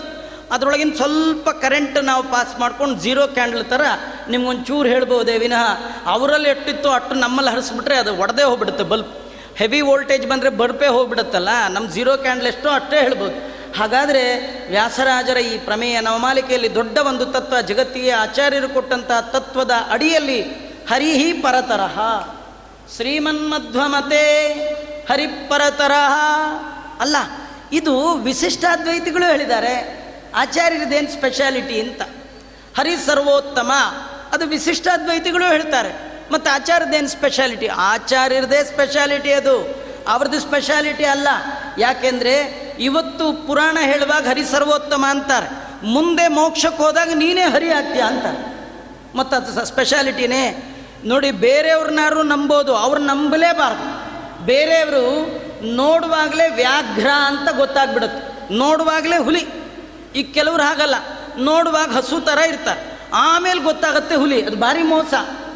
ಈ ಮೊದಲನೇ ಮೆಟ್ಲಲ್ಲಿರುವಾಗಲೇ ನಾನೇ ದೇವರು ಅಂದುಬಿಟ್ರೆ, ಇವನು ಯಾಕೋ ಸರಿಗಿಲ್ಲಪ್ಪ ಅಂತ ಬಿಟ್ಬಿಡ್ಬೋದು. ಎಲ್ಲ ಮೆಟ್ಲು ಹತ್ತಿ ಮೋಕ್ಷಕ್ಕೆ ಹೋದ ಮೇಲೆ ನೀನು ದೇವರು ಒಂದೇ ಅಂದ್ಬಿಟ್ರೆ ಅಲ್ಲಿಂದ ಕೆಳಗೆ ದಬ್ದ ಹಾಗೆ. ಈ ಕೆಳಗಿಂದ ತಳೆದ್ರೆ ಕೈಕಾಲು ಮುರಿಯುತ್ತೆ, ಏನೋ ಒಂದು 6 ತಿಂಗಳು 7 ತಿಂಗಳಿಗೆ ಎದ್ದು ಬಿಡ್ಬೋದ್ರಿ. ಪೂರಾ ಟಾಪ್ 10ನಿಂದ ನಿಮ್ಮನ್ನು ಕೆಳಗೆ ಎಸ್ಬಿಟ್ರೆ ಅಂದಂತಮ ಪ್ರವಿಶಂತೆಯೇ ಅವಿದ್ಯಾಮುಪಾಸತೆ. ಅದರಿಂದ ನಾನೇ ದೇವರು ಅಂತಾರಲ್ಲ, ಅಲ್ಲಿ ಎಂದೆಂದು ಹೋಗಲೇಬಾರ್ದು. ಹರಿಪರತರಹ ಅನ್ನತಕ್ಕಂಥ ಈ ತತ್ವ ಜಗದ್ಗುರು ಮಧ್ವಾಚಾರ್ಯರು ಬಿಟ್ಟರೆ ಇನ್ನೊಬ್ಬರ ಸ್ವತ್ತಲ್ಲ. ಇದು ಆಚಾರ್ಯರು ಕೊಟ್ಟಂಥದ್ದೇ ಹೊಸ ತತ್ವ. ಹರಿಯೇ ಸರ್ವೋತ್ತಮ. ಇಡೀ ವೇದೇ ರಾಮಾಯಣೇ ಚೈವ ಪುರಾಣೇ ಭಾರತೆ ತಥಾ ಆದೌ ಅಂತ್ಯೇ ಚ ಮಧ್ಯೆ ಚ ವಿಷ್ಣು ಸರ್ವತ್ರ ಗೀಯತೆ. ಇಡೀ ಸಮಗ್ರವಾದ ವೇದ, ಸಮಗ್ರವಾದ ವೇದಾಂತ, ರಾಮಾಯಣ, ಮಹಾಭಾರತ, ಎಲ್ಲ ಪುರಾಣಗಳು ಏನೇ ತಗೊಳ್ಳಿ, ಅದರ ಮೂಲ ಏನು? ವೇದೈಶ್ಚ ಸರ್ವೈಹಿ ಅಹಮೇವ ವೇದ್ಯ. ಎಲ್ಲ ವೇದಾಂತಗಳಿಂದ ನನ್ನನ್ನೇ ತಿಳ್ಕೊಳ್ಬೇಕು ನೀವು. ಆ ವೇದಗಳು, ಆ ಪುರಾಣಗಳು ಎಲ್ಲವೂ ಕೂಡ ನನ್ನನ್ನು ಬಿಟ್ಟು ಇನ್ಯಾರನ್ನೂ ಹೇಳಲ್ಲ. ಇನ್ನೊಂಚೂರು ಈ ವ್ಯಾಸರಾಜರ ಮಾತನ್ನೇ ರಾಯರು ಇನ್ನೂ ಮುಂದುವರಿಸಿ ಹೇಳ್ತಾರೆ. ವ್ಯಾಸರಾಜರ ಈ ಮಾತಿನ ಒಳಗೆ ಮತ್ತೇನಿದೆ ಅಂದರೆ, ಬರೀ ವೇದ ಶಬ್ದ ಇವಲ್ಲ, ಧ್ವನಿಗಳು ಕೂಡ ಭಗವಂತನ್ನೇ ಹೇಳುತ್ತೆ. ಲೌಕಿಕ ಶಬ್ದಗಳು, ವೈದಿಕ ಶಬ್ದಗಳು, ಧ್ವನ್ಯಾತ್ಮಕವಾದ್ದು, ವರ್ಣಾತ್ಮಕವಾದ್ದು. ದೇವರನ್ನು ಬಿಟ್ಟು ಹೇಳುವಂಥ ಇನ್ನೊಂದು ಶಬ್ದವೇ ಇಲ್ಲ. ಅದೇನು ಹೇಳುತ್ತೆ? ದೇವರನ್ನೇ ಸರ್ವೋತ್ತಮ ಸರ್ವೋತ್ತಮ ಅಂತ ಹೇಳುತ್ತಂತೆ. ಅಲ್ಲ, ಎಲ್ಲಿ ಹೇಳಿದ ಆಚಾರ್ಯ, ಎಲ್ಲಿ ಹೇಳಿದೆ ಆಚಾರ್ಯ, ಎಲ್ಲಿ ಹೇಳಿಲ್ಲ ಹೇಳಿ ಆಚಾರ್ಯ ನಾವು ಕೇಳಬೇಕು. ಎಲ್ಲಿ ಹೇಳಿದೆ ಆಚಾರ್ಯ ಅಂದರೆ ಎಲ್ಲಿ ಹೇಳಿಲ್ಲ ಹೇಳಿ. ಮಹಾಭಾರತ ತಗೊಳ್ತೀರಾ, ಭಾಗವತ ತಗೊಳ್ತೀರಾ, ರಾಮಾಯಣ ತಗೊಳ್ತೀರಾ, ಎಲ್ಲಿ ನೋಡಿದರಲ್ಲಿ. ರಾಮಾಯಣದಲ್ಲಿ ನಿಮಗೊಂದು ಆಶ್ಚರ್ಯ, ಇಡೀ ರಾಮ ಎಲ್ಲಿ ನೋಡಿದ್ರು ಕೂಡ ಅಪ್ಪಿ ತಪ್ಪಿ ನಾನು ದೇವರು ಅಂತ ಹೇಳಲೇ ಇಲ್ಲ. ಎಲ್ಲರೂ ಹೇಳಿದ ಪ್ರಸಂಗ ಇದೆಯಾ? ಹೇಳಲೇ ಇಲ್ಲ. ಆದರೆ ನೀವು ಅವನ್ನ ಮನುಷ್ಯ ಅಂತ ತಿಳ್ಕೊಳ್ಬೇಡಿ ಅಂತ ಕಡೆಗೆ ತಾನು ಸರ್ವೋತ್ತಮ ಅಂತ ತೋರಿಸ್ಬಿಟ್ಟ. ಈ ವೇಳೆ ನರನಾಗಿ ಇರಬಾರದೆಂದೆಣಿಸಿ ದೇವರಾಮಚಂದ್ರ ಜಗವೆಲ್ಲ ತಾನಾದ. ಅವನಿಗೆ ಇವರಾಮ, ಇವನಿಗೆ ಅವರಾಮ, ಅವನಿಯೊಳು ಈ ಪರಿರೂಪ ಉಂಟೆ. ರಾಮದೇವರು ಕಡೇ ಒಳಗೆ ತಾನು ದೇವರು ಅಂತ ತೋರಿಸಿದ ಬಗೆ ಇದು ಮುಗೀತು. ಯುದ್ಧದ ಟೈಮಲ್ಲಿ ಏನೋ ಗೊತ್ತಾಗಲಿಲ್ಲ, ಕನ್ಫ್ಯೂಷನ್. ಕಡೆಗೆ ಭಗವಂತ ಪರಂಧಾಮಕ್ಕೆ ಹೋಗುವ ಪ್ರಸಂಗ, ಇಡೀ ಊರಲ್ಲಿ ಎಲ್ಲ ಕಡೆ ಡಂಗುರ ಹೊಡಿಸ್ಬಿಟ್ಟ. ನಾನು ಸರ್ವೋತ್ತಮನಾದ ನಾರಾಯಣ, ನಾನು ವೈಕುಂಠಕ್ಕೆ ಹೊರಟಿದ್ದೇನೆ, ನಿಮ್ಮನ್ನೆಲ್ಲ ಕರ್ಕೊಂಡು ಹೋಗ್ತೀನಿ, ಯಾರು ಬೇಕಾದರೂ ಬರ್ಬೋದು, ಓನರೇ ಬಂದು ಮನೆಗೆ ಕರ್ಕೊಂಡು ಹೋಗ್ತೀನಿ ಅಂದ್ರಿ ಏನ್ರಿ? ಯಾರೋ ಅಡ್ರ ತೋರಿಸೋರು, ಕೆಲಸದವರು ಬಿಟ್ಬಿಡ್ಬೋದು ದಾರಿಲಿ. ಓನರ್, ವೈಕುಂಠದ ಓನರ್ ಅಲ್ಲ, ಅವನು ಇನ್ಯಾರನ್ನಾರ ಕೇಳಬೇಕು, ಕೇಳಿರೋ ಪ್ರಶ್ನೆ ಇಲ್ಲ, ಅವನದೇ ಓನ್, ಅದು ಓನರ್ ಅವನು. ಸಮಾಯಾತ ಸಮಾಯಾತ ಯೇ ಮೋಕ್ಷ ಪದೇಚ್ಛವ, ಬನ್ನಿ ಯಾರ್ಯಾರು ಬರ್ತಿರೋ ಬನ್ನಿ ಅಂತ ಇಡೀ ಊರಲ್ಲೆಲ್ಲ ಡಂಗೂರ ಹೊಡೆಸಿ ಅನೇಕ ಮೋಕ್ಷ ಸಾಧನೆ ಮಾಡಿದ್ರಿ ಯಾರು ಅವ್ರನ್ನೆಲ್ಲ ಕರ್ಕೊಂಡು ಹೋಗಿದ್ದಾನೆ. ಅದು ಮುಕುಂದನ ರೂಪ ಅಲ್ಲದೆ ಮತ್ತಿನ್ಯಾವುದಾರ ರೂಪ ಇಡ್ಲಿಕ್ಕೆ ಸಾಧ್ಯವ? ಅವನೇ ಸರ್ವೋತ್ತಮನಾಗಿರ್ತಕ್ಕಂಥ ಭಗವಂತ. ನಾವು ಮತ್ತೊಂದು ಭಾಗವತದಲ್ಲಿ ಕೇಳ್ತಕ್ಕಂಥ ಕತೆ ವಾಮನಾವತಾರದ ಚರಿತ್ರೆಯನ್ನು ಕೇಳುತ್ತೇವೆ. ವಾಮನಾವತಾರ ಚರಿತ್ರೆಯಲ್ಲಿ ಭಗವಂತ ವಾಮನನಾಗಿ ಬಂದ. ಮೋದಮಾನ ಮಹರ್ಷಯ ಎಲ್ಲ ಋಷಿಗಳು ಸಂತೋಷಪಟ್ಟಿದ್ದಾರೆ. ಅವನಿಗೆ ಉಪನಯನ ಮಾಡಿದ ತಕ್ಷಣ ವಾಮನ ಅಂದ, ನಂಗೆ ಪುರುಸೊತ್ತಿಲ್ಲ, ಜಾಗ ಬಿಡಿ ಇಂದ. ಅಲ್ಲಪ್ಪ, ಈಗ ಮುಂಜೆ ಆಗಿದೆ, ಪಾಠ ಗೀಟ ಅಧ್ಯಯನ ಅದೆಲ್ಲ ಆಗೋಯ್ತಂದ. ಮತ್ತು ಮುಂಜಿ ಮಾಡ್ಕೊಂಡವ್ರು ಅದಕ್ಕೆ ಮಾಡ್ಕೊಂಡಿದ್ದೆಲ್ಲ ಮುಂಜಿ ಅಧ್ಯಯನ ಮಾಡಲಿಕ್ಕಲ್ಲ, ದಾನ ತಗೊಳ್ಳಿಕ್ಕೆ ಎಂದ. ನಾ ಬಂದಿರೋದೇ ಆ ಕೆಲಸ ಅಂದ. ಮತ್ತೆಲ್ಲ ಹೋಗ್ತೀಯ ಅಂತ. ನರ್ಮದಾ ನದಿ ತೀರದ ಒಳಗೆ ಭೃಗ್ವಂಶದಲ್ಲಿ ಬಂದ ಶುಕ್ರಾಚಾರ್ಯರ ನೇತೃತ್ವದಲ್ಲಿ ಬಲಿಚಕ್ರವರ್ತಿ ಯಜ್ಞ ಮಾಡ್ತಾ ಇದ್ದಾನೆ. ಅಲ್ಲಿಗೆ ಹೋಗ್ತೀವಿ, ಹೊರಟೇ ಬಿಟ್ಟ ಭಗವಂತ. ಅವನು ಒಂದೊಂದು ಹೆಜ್ಜೆ ಇಡ್ತಿದ್ರೆ ದೇವರು ಆ ಕಡೆ ಭೂಮಿ ವಾಲ್ತಿತ್ತಂತೆ ಭಗವಂತನ ಹೆಜ್ಜೆಗೆ. ಭಗವಂತ ಹೋಗಿದ್ದಾನೆ. ಎಲ್ಲ ಋಷಿಗಳ ಮುಖದ ಒಳಗೆ ಒಂದು ರೀತಿ ಕಪ್ಪಾಗ್ಬಿಟ್ರಂತೆ, ಬ್ರೈಟ್ನೆಸ್ ಹೋಗ್ಬಿಡ್ತು ಮುಖದ ಒಳಗೆ. ಮುಖೇ ಬ್ರಹ್ಮವರ್ಚಸಿತರ, ಮುಖದಲ್ಲಿ ಋಷಿಗಳಲ್ಲಿ ಬ್ರಹ್ಮವರ್ಚಸ್ಸಿರುತ್ತೆ. ಆದರೆ ಈ ದೇವರು ಬಂದ ತಕ್ಷಣ ಆ ವರ್ಚಸ್ಸೆಲ್ಲ ಎಳ್ಕೊಂಡ್ಬಿಟ್ಟು ನಾನು ಎಳ್ಕೊಂಡ. ಯಾಕೆ ನಿಮ್ಮ ಮುಖ ಹಾಗೆ, ಯಾಕೆ ನಿಮ್ಮ ಮುಖ ಹೀಗೆ ಅಂತ ಅನ್ನುವಾಗ ಆ ಬಾಗಿಲು ಕಡೆ ನೋಡಿದ್ದಾರೆ, ಎಲ್ಲ ತೇಜಪುಂಜ ಅಲ್ಲಿ ನಿಂತು ಬಿಟ್ಟಿದೆ. ಬಲಿಚಕ್ರವರ್ತಿ ಓಡೋಡಿ ಬಂದ, ಸ್ವಾಗತ ಮಾಡಿದ್ದಾನೆ, ಅವು ಕೂಡಿಸ್ದ, ಅವನ ಪಾದ ತೊಳೆದಿದ್ದಾರೆ. ಇದೆಲ್ಲ ನಾವು ಕಥೆ ಕೇಳ್ತೀವಿ. ಆ ಕಥೆ ಒಳಗೆ ಇನ್ನೊಂದು ಬರುತ್ತೆ. ದಾನ ಕೊಟ್ಟ ಮೇಲೆ ಭಗವಂತ ಬೆಳೆದು ಅಳೆದ. ಮೊದಲು ಸಣ್ಣವನಿರುವಾಗಲೇ ದಾನ ಸೈನ್ ಮಾಡಿಸ್ಕೊಂಡು ತೊಗೊಂಡ್ಬಿಟ್ಟ. ಅಳಿಯೋ ಪ್ರಸಂಗ ಬಂದಾಗ ದೇವರಂದ, ನೀನು ನನ್ನನ್ನು ತಪ್ಪು ತಿಳ್ಕೊಂಡಿದ್ದೀಯ. ಏನಂತ ತಿಳ್ಕೊಂಡಿದ್ದೀಯ? ವಾಮನ ಅಂತ ತಿಳ್ಕೊಂಡಿದ್ದೀಯ. ನಾನು ವಾಮನ ಅಲ್ಲ, ನೋಡು ತೋರಿಸ್ತೇನೆ ಅಂಥೇಳಿ ತ್ರಿವಿಕ್ರಮನಾಗಿ ಬೆಳೆದು ಅಳೆದ. ಅಳಿಯುವಾಗ ಒಂದು ಪಾದ ಮೇಲೆತ್ತಿದ. ಇದು ಬಹಳ ಮುಖ್ಯವಾದ ಕತೆ. ಎತ್ತಿದರೆ ಬ್ರಹ್ಮಾಂಡ ಕರ್ಪರ ಸೀಳ್ಬಿಡ್ತಂತೆ. ಅದು ಎಷ್ಟು ಸೀಳ್ಬಿಡ್ತು ಏನು ಅಂದರೆ ನಿಮಗೆ ಆಶ್ಚರ್ಯ ಆಗುತ್ತೆ. ನಮಗೆ ಆ ಪ್ಯಾಚ್ ಹಾಕಬೇಕಲ್ಲ, ಬ್ರಹ್ಮಾಂಡ ಕರ್ಪರ ಸೀಳ್ಬಿಟ್ಟಿದ್ದಕ್ಕೆ ಯಾರು ಕಾಂಟ್ರಾಕ್ಟ್ರ್, ಯಾರು ಹೋಗಿ ಸಿವಿಲ್ ಕಾಂಟ್ರಾಕ್ಟರ್ ಹೋಗಿ ಪ್ಯಾಚ್ ಮಾಡ್ಲಿಕ್ಕೆ ಸಾಧ್ಯವೇ ಇಲ್ಲ. ಅದಕ್ಕೆ ವಾಯುದೇವರು 3 ಕೋಟಿ ರೂಪ ತಗೊಂಡು ಪ್ಯಾಚ್ ವರ್ಕ್ ಮಾಡಿದ್ರಂತೆ. ವಾಯುದೇವರು ಅಷ್ಟು ರೂಪಗಳನ್ನು ತಗೊಂಡ್ರು ಅದನ್ನು ಮಾಡಬೇಕಂದ್ರೆ ಆ ಭಗವಂತ ಎತ್ತಿದ್ದು ಹೇಗಿರಬೇಡ. ಒಳಗಿರುವಂಥ ನದಿ ಆ ಗಂಗಾ ಬಂತಂತ, ಆ ಗಂಗಾವತಾರಣ ಅದರೊಳಗೆಲ್ಲ ಬರುತ್ತೆ. ಅದು ಬಂದಾಗ ಬ್ರಹ್ಮದೇವರು ಅದನ್ನು ಕಮಂಡ್ಲೊಳಗೆ ಹಿಡಿದ್ರಂತೆ. ಇನ್ನೊಂದು ಪಾದ ಇತ್ತಲ್ಲ, ಅದಕ್ಕೆ ಅಭಿಷೇಕ ಮಾಡಿದ್ರು. ಅಭಿಷೇಕ ಮಾಡಿ ಪ್ರೋಕ್ಷಣೆ ಮಾಡಿಕೊಂಡ್ರು. ಅದು ಅಲ್ಲಿಂದ ಹಾಗೆ ಹರ್ಕೊಂಡು ಕೈಲಾಸಕ್ಕೆ ಬಂತಂತೆ. ಇದು ನಮ್ಮಪ್ಪ ಪೂಜೆ ಮಾಡಿದ್ದು, ಇದು ನಮ್ಮ ತಾತನ ಕಾಲಿನ ನೀರು ಅಂತ ಪ್ರೋಕ್ಷಣೆ ಮಾಡ್ಕೊಂಡಿಲ್ಲ ರುದ್ರದೇವರು. ಅಷ್ಟು ತೆಗೆದು ಗಂಟು ಕಟ್ಕೊಂಡ್ಬಿಟ್ರಂತೆ. ಗಂಗಾಧರ, ಭಗವಂತನ ಪಾದದಿಂದ ಬಂದಂಥ ಹರಿಪಾದೋದಕ, ಅದನ್ನು ಚೂರು ಇನ್ನೊಬ್ಬರಿಗೆ ಬಿಡೋಲ್ಲ ಅನ್ನುವಂತೆ ಆ ರುದ್ರದೇವರು ಇದು ಭಗವಂತನ ಪಾದೋದಕ ಅಂಥೇಳಿ ಅತ್ಯಂತ ಭಕ್ತಿಯಿಂದ ಅದನ್ನು ಹಾಕ್ಕೊಂಡಿದ್ದು. ನಮಗೆ ಈ ತೀರ್ಥ ಕೊಡುವಾಗ ಹಿಂಗೆ ಹಾಕ್ಕೊಳ್ಳೋದು, ಹಿಂಗೆಲ್ಲ ಮಾಡ್ಕೊಳ್ಳೋದು, ಎಲ್ಲ ಕಡೆ ಚೆಲ್ಲೋದು. ಒಂದು ತೊಟ್ಟು ತೀರ್ಥ ತಗೊಂಡ್ರೆ 8 ಕೋಟಿ ಯಜ್ಞ ಮಾಡಿದ ಫಲ ಬರುತ್ತೆ. ಅದೇ ತಗೊಳ್ಳುವಾಗ ಆ ಕಡೆ ಈ ಕಡೆ ನೋಡಿಕೊಂಡು ಚೆಲ್ಲಿ ಒಕ್ಕಿ ಏನಾದ್ರು ಮಾಡಿದ್ರೆ ಒಂದು ತೊಟ್ಟಿಗೆ 8 ಯಜ್ಞಗಳನ್ನು ಧ್ವಂಸ ಮಾಡಿದ ಪಾಪ ಬರುತ್ತೆ. ಅದಕ್ಕೆ ಆಚಾರ್ಯ ತೀರ್ಥ ತೊಗೊಂಡ್ರೆ ಇವೆಲ್ಲ ಪ್ರಾಬ್ಲಮ್, ಯಾವ ಬೇಡ ಅಂತ ಹಿಂಗೆ ಬಿಟ್ಬಿಟ್ರಿ ಏನು ಮಾಡಿ. ಅದರೊಳಗೆ ಏನಂದರೆ ತೀರ್ಥ ತಗೊಳ್ಳುವಾಗ ಭಗವಂತನ ಪಾದೋದಕ ಅನ್ನುವ ಭಕ್ತಿ, ಆ ಭಗವಂತನಲ್ಲಿರುವಂಥ ಹಿರಿಮೆ, ಹರಿಯ ಹಿರಿಮೆ, ಅದರ ಭಕ್ತಿ, ಅದರ ದ್ಯೋತಕವಾಗಿ ರುದ್ರದೇವರು ಸಮಗ್ರವಾದ ಆ ಪಾದೋದಕವನ್ನು ತಲೆಯಲ್ಲಿ ಹಾಕ್ಕೊಂಡಿದ್ದಾರೆ. ಎಂಥ ವೈಷ್ಣವೋತ್ತಮರು ರುದ್ರದೇವರು. ಇದರಿಂದ ನಿಮಗೆ ಗೊತ್ತಾಗುತ್ತೆ, ತೊಳೆದವನೊಬ್ಬ, ಅದನ್ನು ಧಾರಣೆ ಮಾಡಿದವನೊಬ್ಬ, ತೊಳಸಿಕೊಂಡವನೊಬ್ಬ. ಯಾರು ದೊಡ್ಡವರು ನಿಮಗೆ ಬಿಟ್ಟುಬಿಡ್ತೀವಿ ಅಂತಾರೆ. ನಾವು ಹೇಳೋದೇ ಇಲ್ಲ, ನೀವೇ ತಿಳ್ಕೊಳ್ಳಿ. ಮನೆಗೆ ಸ್ವಾಮಿಗಳು ಬರ್ತಾರೆ, ಪಾದ ತೊಳಿತೀರಿ. ಸ್ವಾಮಿಗಳ ಹತ್ರ ಸ್ವಾಮಿ ನಾನು ದೊಡ್ಡವನೋ ನೀ ದೊಡ್ಡವನೋ ನೀವು ಹೇಳ್ಬಿಡಿ ಅಂತ ಹೇಳೋಕ್ಕಾಗತ್ತೆ? ಗೊತ್ತಾಗಲ್ವೇ? ನೋಡಿದ್ರೆ ತೊಳೆದವರೊಬ್ಬರು, ಹಾಕ್ಕೊಂಡವರೊಬ್ಬರು, ತೊಳೆಸ್ಕೊಂಡವರೊಬ್ಬರು. ಸಾಮಾನ್ಯ ಜ್ಞಾನ ಇದ್ದರೂ ಸಾಕು, ಭಗವಂತ ಎಷ್ಟು ದೊಡ್ಡವ ಅಂತ ಇದರ ಒಳಗೆ ಗೊತ್ತಾಗುತ್ತೆ. ನಮಗಿನ್ನೂ ಹರಿ ಸರ್ವೋತ್ತಮ ಅನ್ನಲಿಕ್ಕೆ ಬಹಳ ಒಂದು ಉದಾಹರಣೆ ವಾದಿರಾಜ ಶ್ರೀಮತ್ ಚರಣರು ಕೊಡುವಂಥದ್ದು. ಇದೇನು ಬೇಡ, ಅವರವರು ವಾಹನ ನೋಡಿಬಿಡಿ ಸಾಕಂತ. ಈ ಭೂಲೋಕದಲ್ಲಾದರೆ ವಾಹನದ ಮೇಲೆ ಯಾರನ್ನೂ ಗುರುತಿಸ್ಲಿಕ್ಕಾಗಲ್ಲ ರೀ. ಯಾಕಂದರೆ ಯಾರ್ದೋ ವಾಹನ ಯಾರೋ ತೊಗೊಂಡು ಹೋಗ್ಬಿಟ್ಟಿರ್ತಾನೆ. ಆಚಾರ್ಯ ಒಂದು ನಿಮಿಷ ಸ್ಕೂಟ್ರ್ ಕೊಡಿ ಅಂತ ನಮ್ಮ ಸ್ಕೂಟ್ರ್ ಇಸ್ಕೊಂಡು ಇನ್ನೆಲ್ಲ ಹೊಟ್ಟೋಗ್ಬಿಟ್ಟಿರ್ತಾನೆ. ಆದರೆ ದೇವಲೋಕದಲ್ಲಿ ಈ ಎಕ್ಸ್ಚೇಂಜ್ ಆಫರ್ ಇಲ್ಲ. ರುದ್ರದೇವರನ್ನು ಕುರಿತು ಯಾರಾದರೂ ತಪಸ್ಸು ಮಾಡಿದ್ರೆ, ರುದ್ರದೇವರನ್ನು ಕುರಿತು ಯಾರಾದರೂ ತಪಸ್ಸು ಮಾಡಿದ್ರೆ, ರುದ್ರದೇವರು ವಿಷ್ಣು ಹತ್ರ ಬಂದು ನನ್ನ ಭಕ್ತ ಭಾರಿ ಅರ್ಜೆಂಟಲ್ಲಿದ್ದಾನೆ, ನಾನು ಎತ್ತಿನ ಮೇಲೆ ಕೂತು ಅವನಿಗೆ ವರ ಕೊಡೋಕ್ಕೆ ಹೋದರೆ ಲೇಟ್ ಆಗುತ್ತೆ, 5 ನಿಮಿಷ ನಿನ್ನ ಗರುಡ ಕೊಡ್ತೀಯಾ ಅಂತ ಕೇಳೋ ಹಂಗೆ ಇಲ್ಲ. ಗರುಡನ ಮೇಲೆ ಕೂತು ಎಲ್ಲಾದರೂ ರುದ್ರದೇವರು ವರ ಕೊಟ್ಟಿದ್ದು ಕೇಳಿದ್ದೀರಾ? ಇಲ್ಲೇ ಇಲ್ಲ. ಅದಕ್ಕೆ ದಾಸರಾಯರು ಹೇಳ್ತಾರೆ, ಗಗನದಲ್ಲಿ ಸಂಚರಿಪ ಗರುಡ ದೇವನೇ ತುರಗ. ನೋಡ್ರಿ, ಅವ್ರವ್ರ ಯೋಗ್ಯತೆ ನೋಡಿ, ಆ ಯೋಗ್ಯತೆ ನೋಡಿದ್ರೆ ಅವ್ರದ್ದು ವಾಹನಗಳು ಗೊತ್ತಾಗ್ಬಿಟ್ಟು. ಅಲ್ಲಿ ಗರುಡ ಇದ್ದಾನೆ ಚಂದೋಮಯೇನ. ಗರುಡ ಎಂಥವ? ಗರುಡ ಏನು ಸಾಮಾನ್ಯ ಅಲ್ಲ ರೀ. ಗರುಡ ವಿನುತೆಯ ಗರ್ಭದಿಂದ ಹೊರ ಬಂದಾಗ ತುಂಬ ವರ್ಷ ಮೊಟ್ಟೆಲಿ ಕೂತಿದ್ನಲ್ಲ, ರೆಕ್ಕೆ ಎಲ್ಲ ಹಿಂಗಿತ್ತು. ಈ ಮಲಗದವನೊಂದ್ಸತಿ ಹಿಂಗೆ ಮೈ ಮುರಿತಾರಲ್ಲ, ಹಾಗೆ ಗರುಡ ಹುಟ್ಟಿದ ತಕ್ಷಣ ಒಂದು ಸತಿ ರೆಕ್ಕೆ ಹೀಗನ್ನಂತೆ.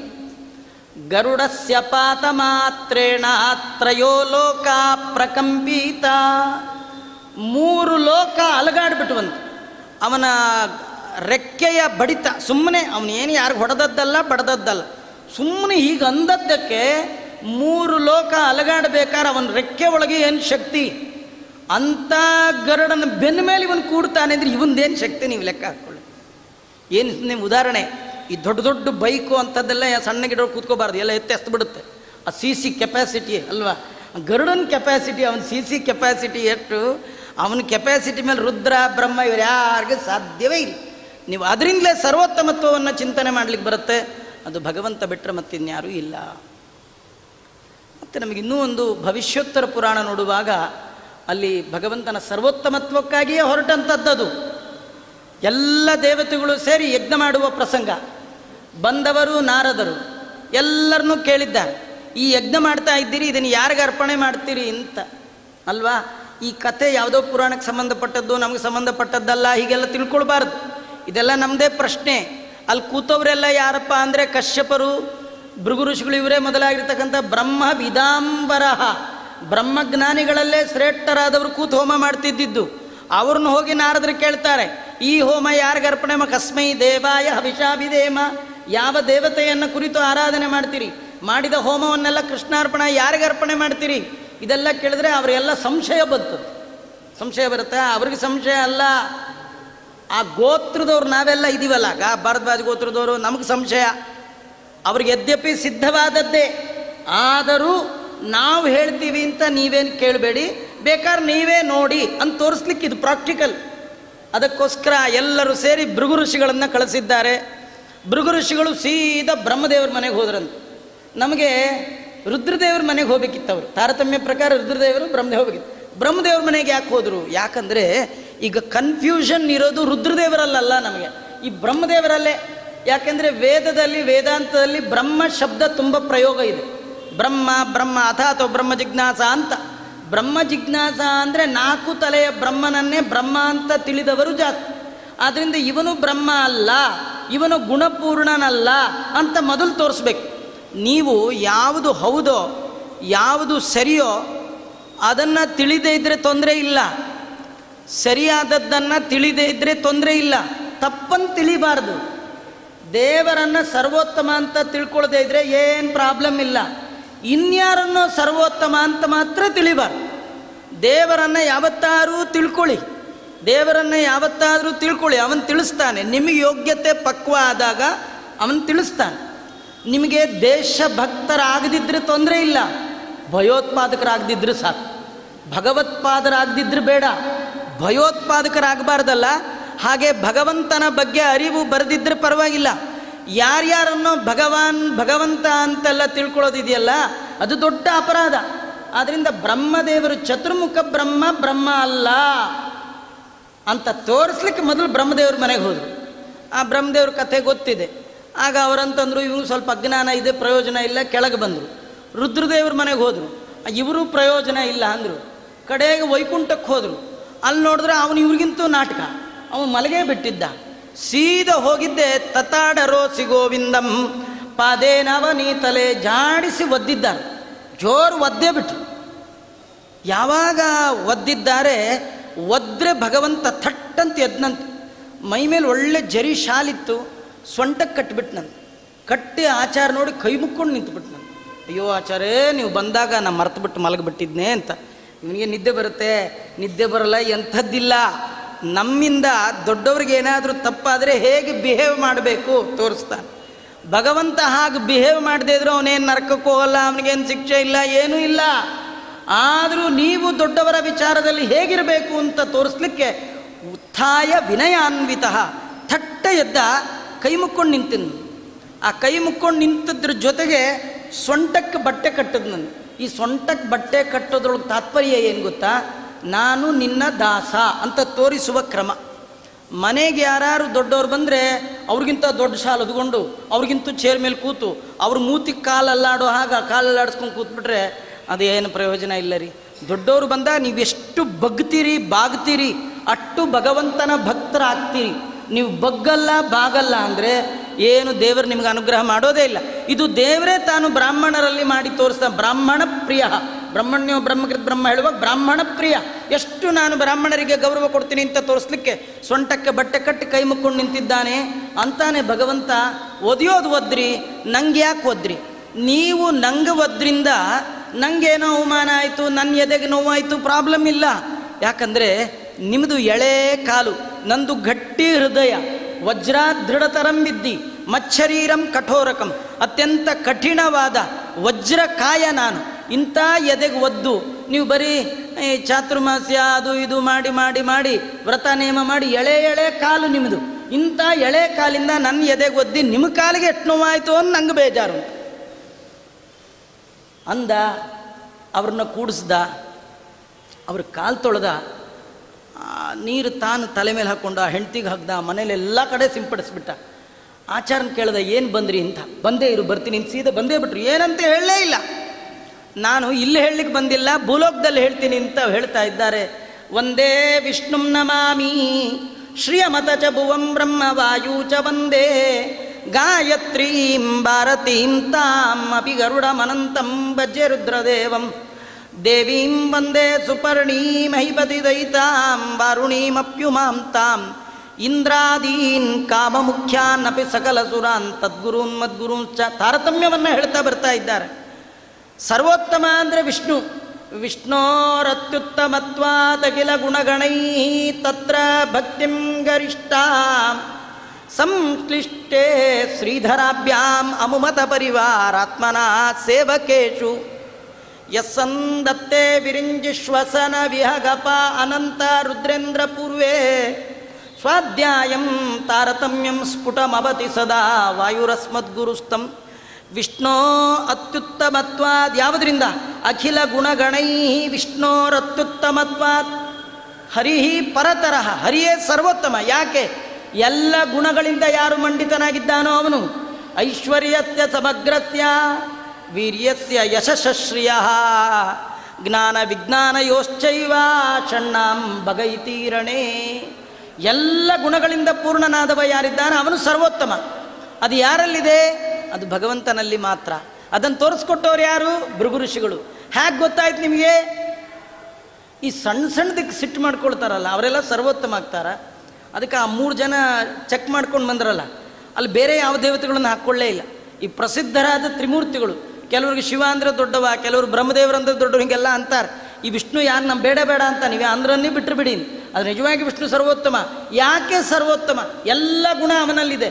ಏನು ನೋಡಿ ಹೇಳ್ತೀರಿ ಇದನ್ನು? ಏನು ಗೊತ್ತಾ, ಎಲ್ಲ ಗುಣಕ್ಕಿಂತಲೂ ದೊಡ್ಡ ಗುಣ ಯಾವುದು ಗೊತ್ತಾ? ಕ್ಷಮಾ ಗುಣ, ದಯ. ಅದಕ್ಕೆ ಜಗನ್ನಾಥದಾಸರು ಆ ಕಾರುಣ್ಯದ್ದೇ ಒಂದು ಸಂಧಿ ಇಟ್ಟುಬಿಟ್ಟಿದ್ದಾರೆ. ಭಗವಂತನನ್ನು ನೀವು ಸಂಧಿಸಬೇಕಾದರೆ, ಸಂಧಿ ಅಂದರೆ ಜೋಡಿಸೋದು, ಹೊಂದಿಸೋದು. ಜೀವ ಪರಮಾತ್ಮನನ್ನು ಹೊಂದಬೇಕಾದರೆ ಈ ಸಂಧಿ ನೋಡಿ. ಯಾವ ಸಂಧಿ? ಕಾರುಣ್ಯ ಸಂಧಿ. ದೇವರ ಕಾರುಣ್ಯವನ್ನು ಪರಿಚಯ ಮಾಡಿಕೊಳ್ಳಿ, ದೇವರ ದಯವನ್ನು ಗುರುತಿಸಿ, ದೇವರ ಅನುಗ್ರಹವನ್ನು ತಿಳ್ಕೊಳ್ಳಿ. ದೇವರು ಎಷ್ಟು ಅನುಗ್ರಹ ಮಾಡಿದ್ದಾನೆ, ಕಾರುಣ್ಯವನ್ನು ತೋರಿಸಿದ್ದಾನೆ. ಭೃಗು ಋಷಿಗಳು ನಮಗೆ ತೋರಿಸ್ಕೊಡ್ತಾರೆ. ಏನು ಗೊತ್ತಾ,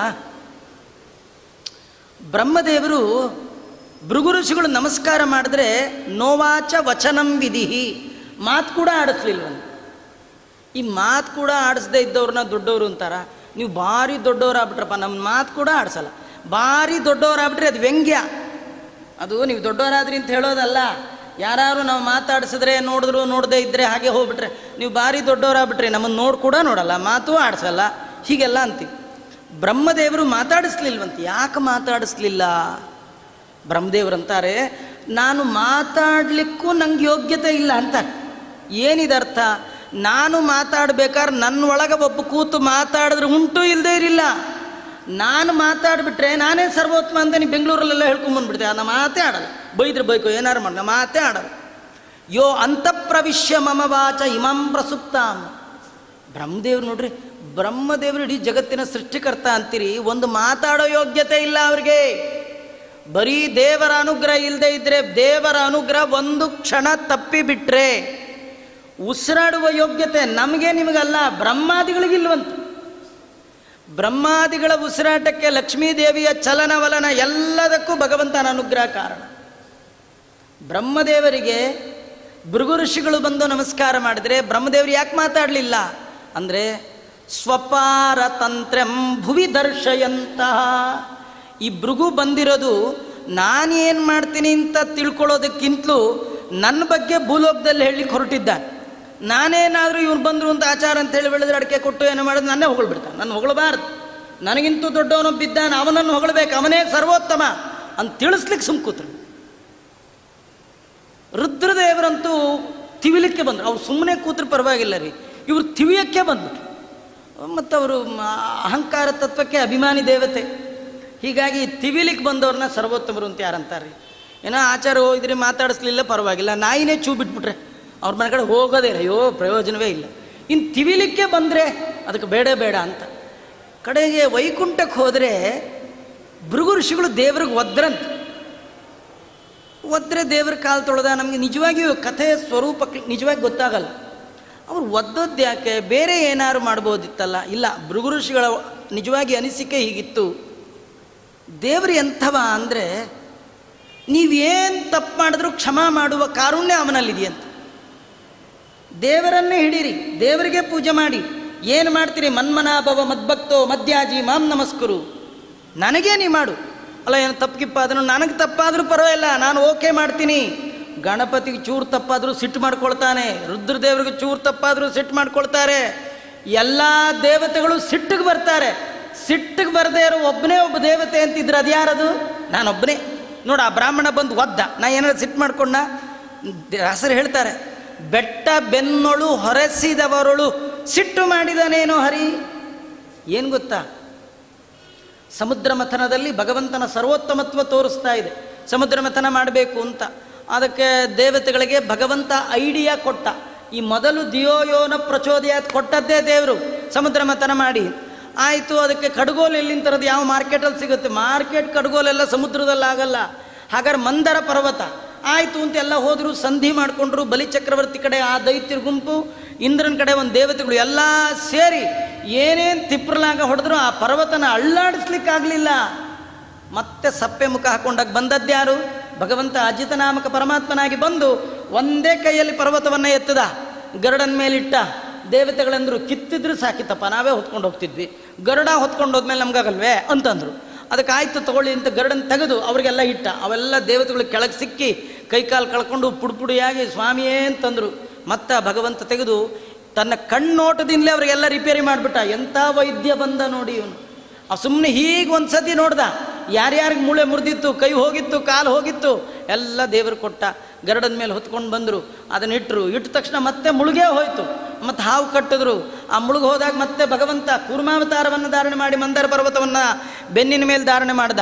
ಮತ್ತು ಆ ಕಡೆ ಅಲಗಾಡ್ತು. ಗದಾಧರನಾಗಿ ಅಜಿತನಾಮಕ ಪರಮಾತ್ಮನಾಗಿ ಮೇಲೆ ನಿಂತ. ಪುಡಿ ಆಗ್ಲಿಕ್ಕೆ ಶುರುವಾಯಿತು. ಒಳಗೆ ನಿಂತ. ಮತ್ತೆ ಎಳಿಲಿಕ್ಕೆ ಶುರು ಮಾಡಿದ್ರು. ಹಾವಂದ್ರು ಇಬ್ಬರು ಎಳೆದ್ಬಿಟ್ರೆ ನನ್ನ ಕತೆ ಏನು ಅಂತ. ಹಾವೊಳಗೆ ನಿಂತ. ಎಳಿತಾ ಅವರೇ ಸುಸ್ತಾದರು. ಆಗ ಭಗವಂತ ಅಂದ, ಯೋಚನೆ ಮಾಡಿಬಿಡಿ, ನಾನೇ ಇರ್ತೀನಿ ಅಂಥೇಳಿ ಎಲ್ಲರ ಪಕ್ಕದಲ್ಲಿ, ಇಂದ್ರನ ಪಕ್ಕದಲ್ಲಿ ಇಂದ್ರನ ರೂಪ ತೊಗೊಂಡು ಒಂದು ನಿಂತ ತಾನೇ.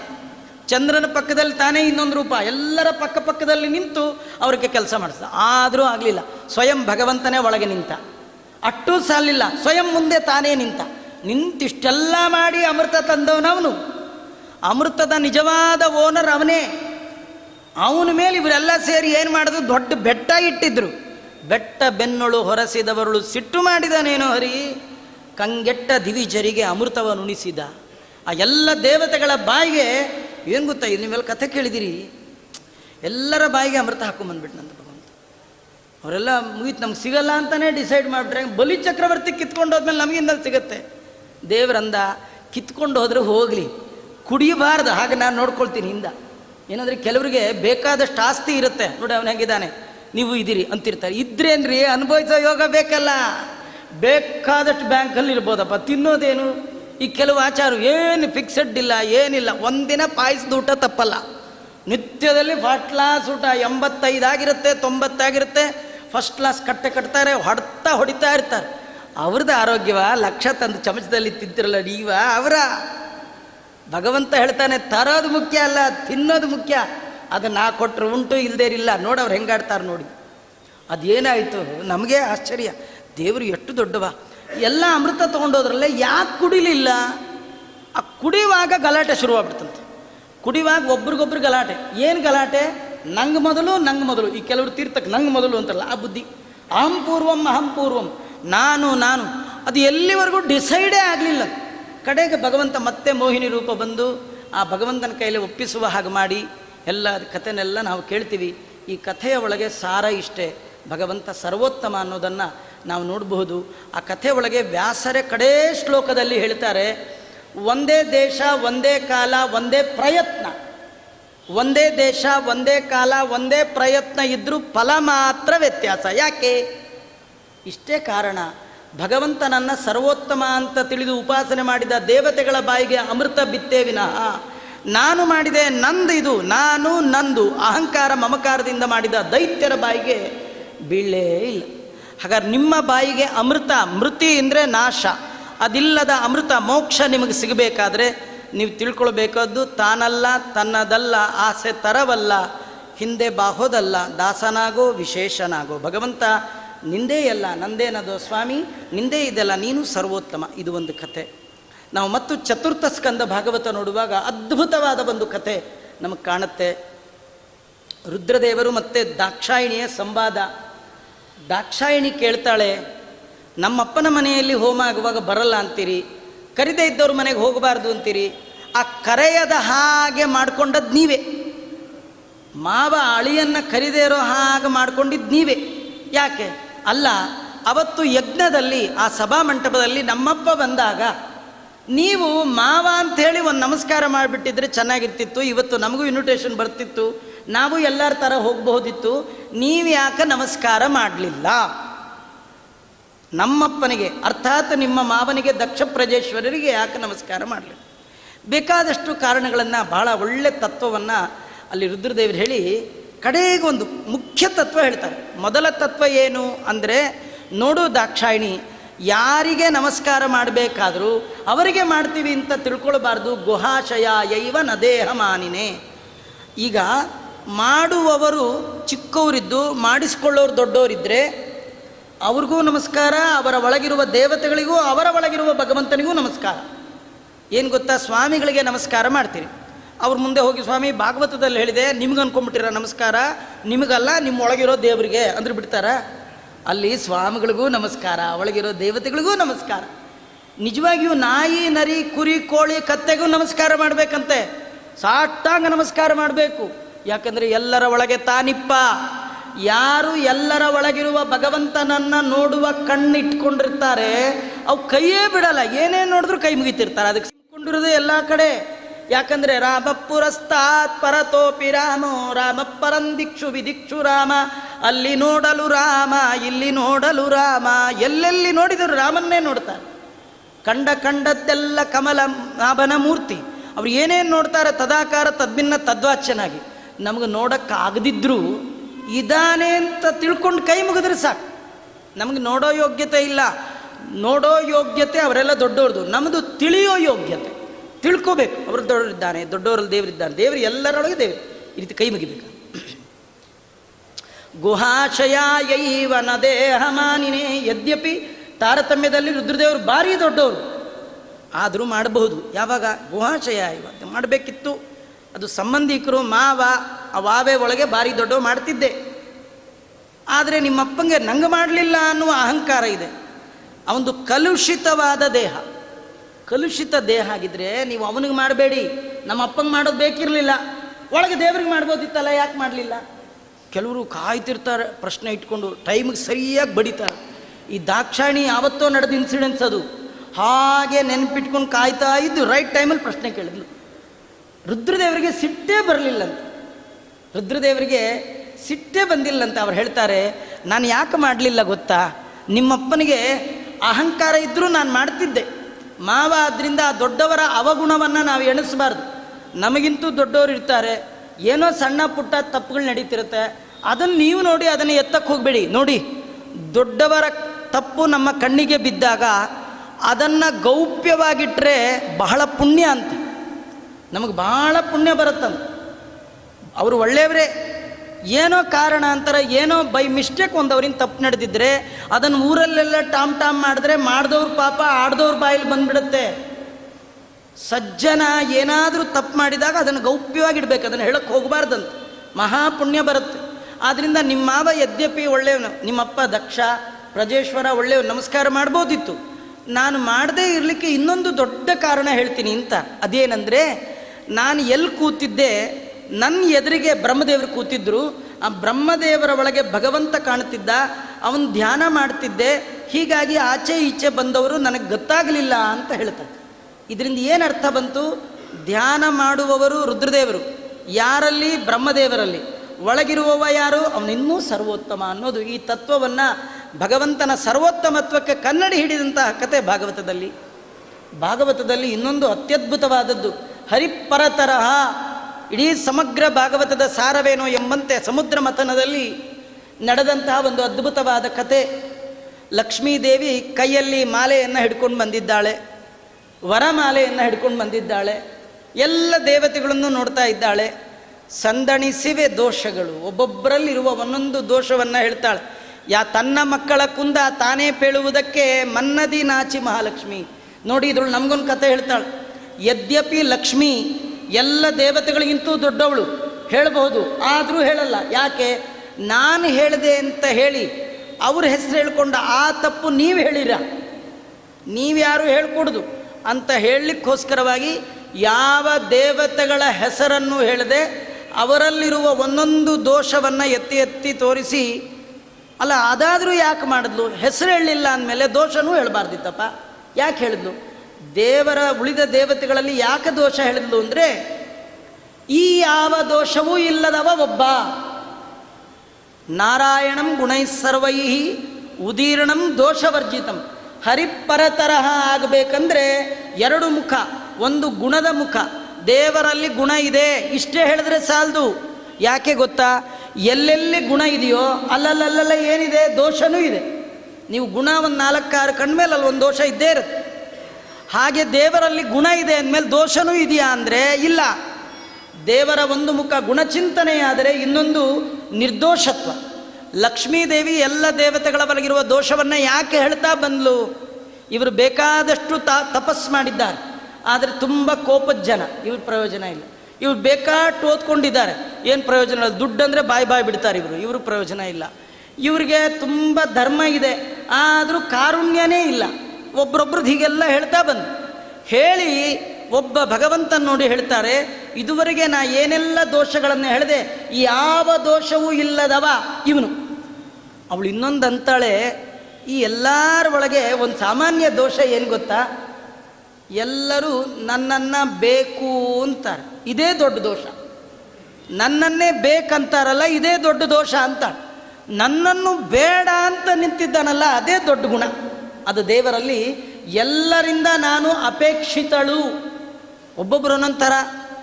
ಈ ದೇವತೆಗಳೆಲ್ಲ ಅಮ್ಮ ಬೇಕು ಅಂತ, ಜಗಜ್ಜನನಿ ಲಕ್ಷ್ಮಿ ಬೇಕೇ ಬೇಕು. ಧನಮಗ್ನಿರ ಧನಂ ವಾಯೋ ಧನಂ ಸೂರ್ಯೋ ಧನಂ ವಸು ಧನಮಿಂದ್ರೋ ಬೃಹಸ್ಪತಿ ಬ್ರಹ್ಮ ಬ್ರಹ್ಮೇಶ ಶಕ್ರ ರವಿ ಧರ್ಮ ಶಶಂಕ ಪೂರ್ವ ಗಿರ್ವಾಣ ಸಂತತಿರಿಯಂ ಯದ ಪಂಗಲೇಶಂ.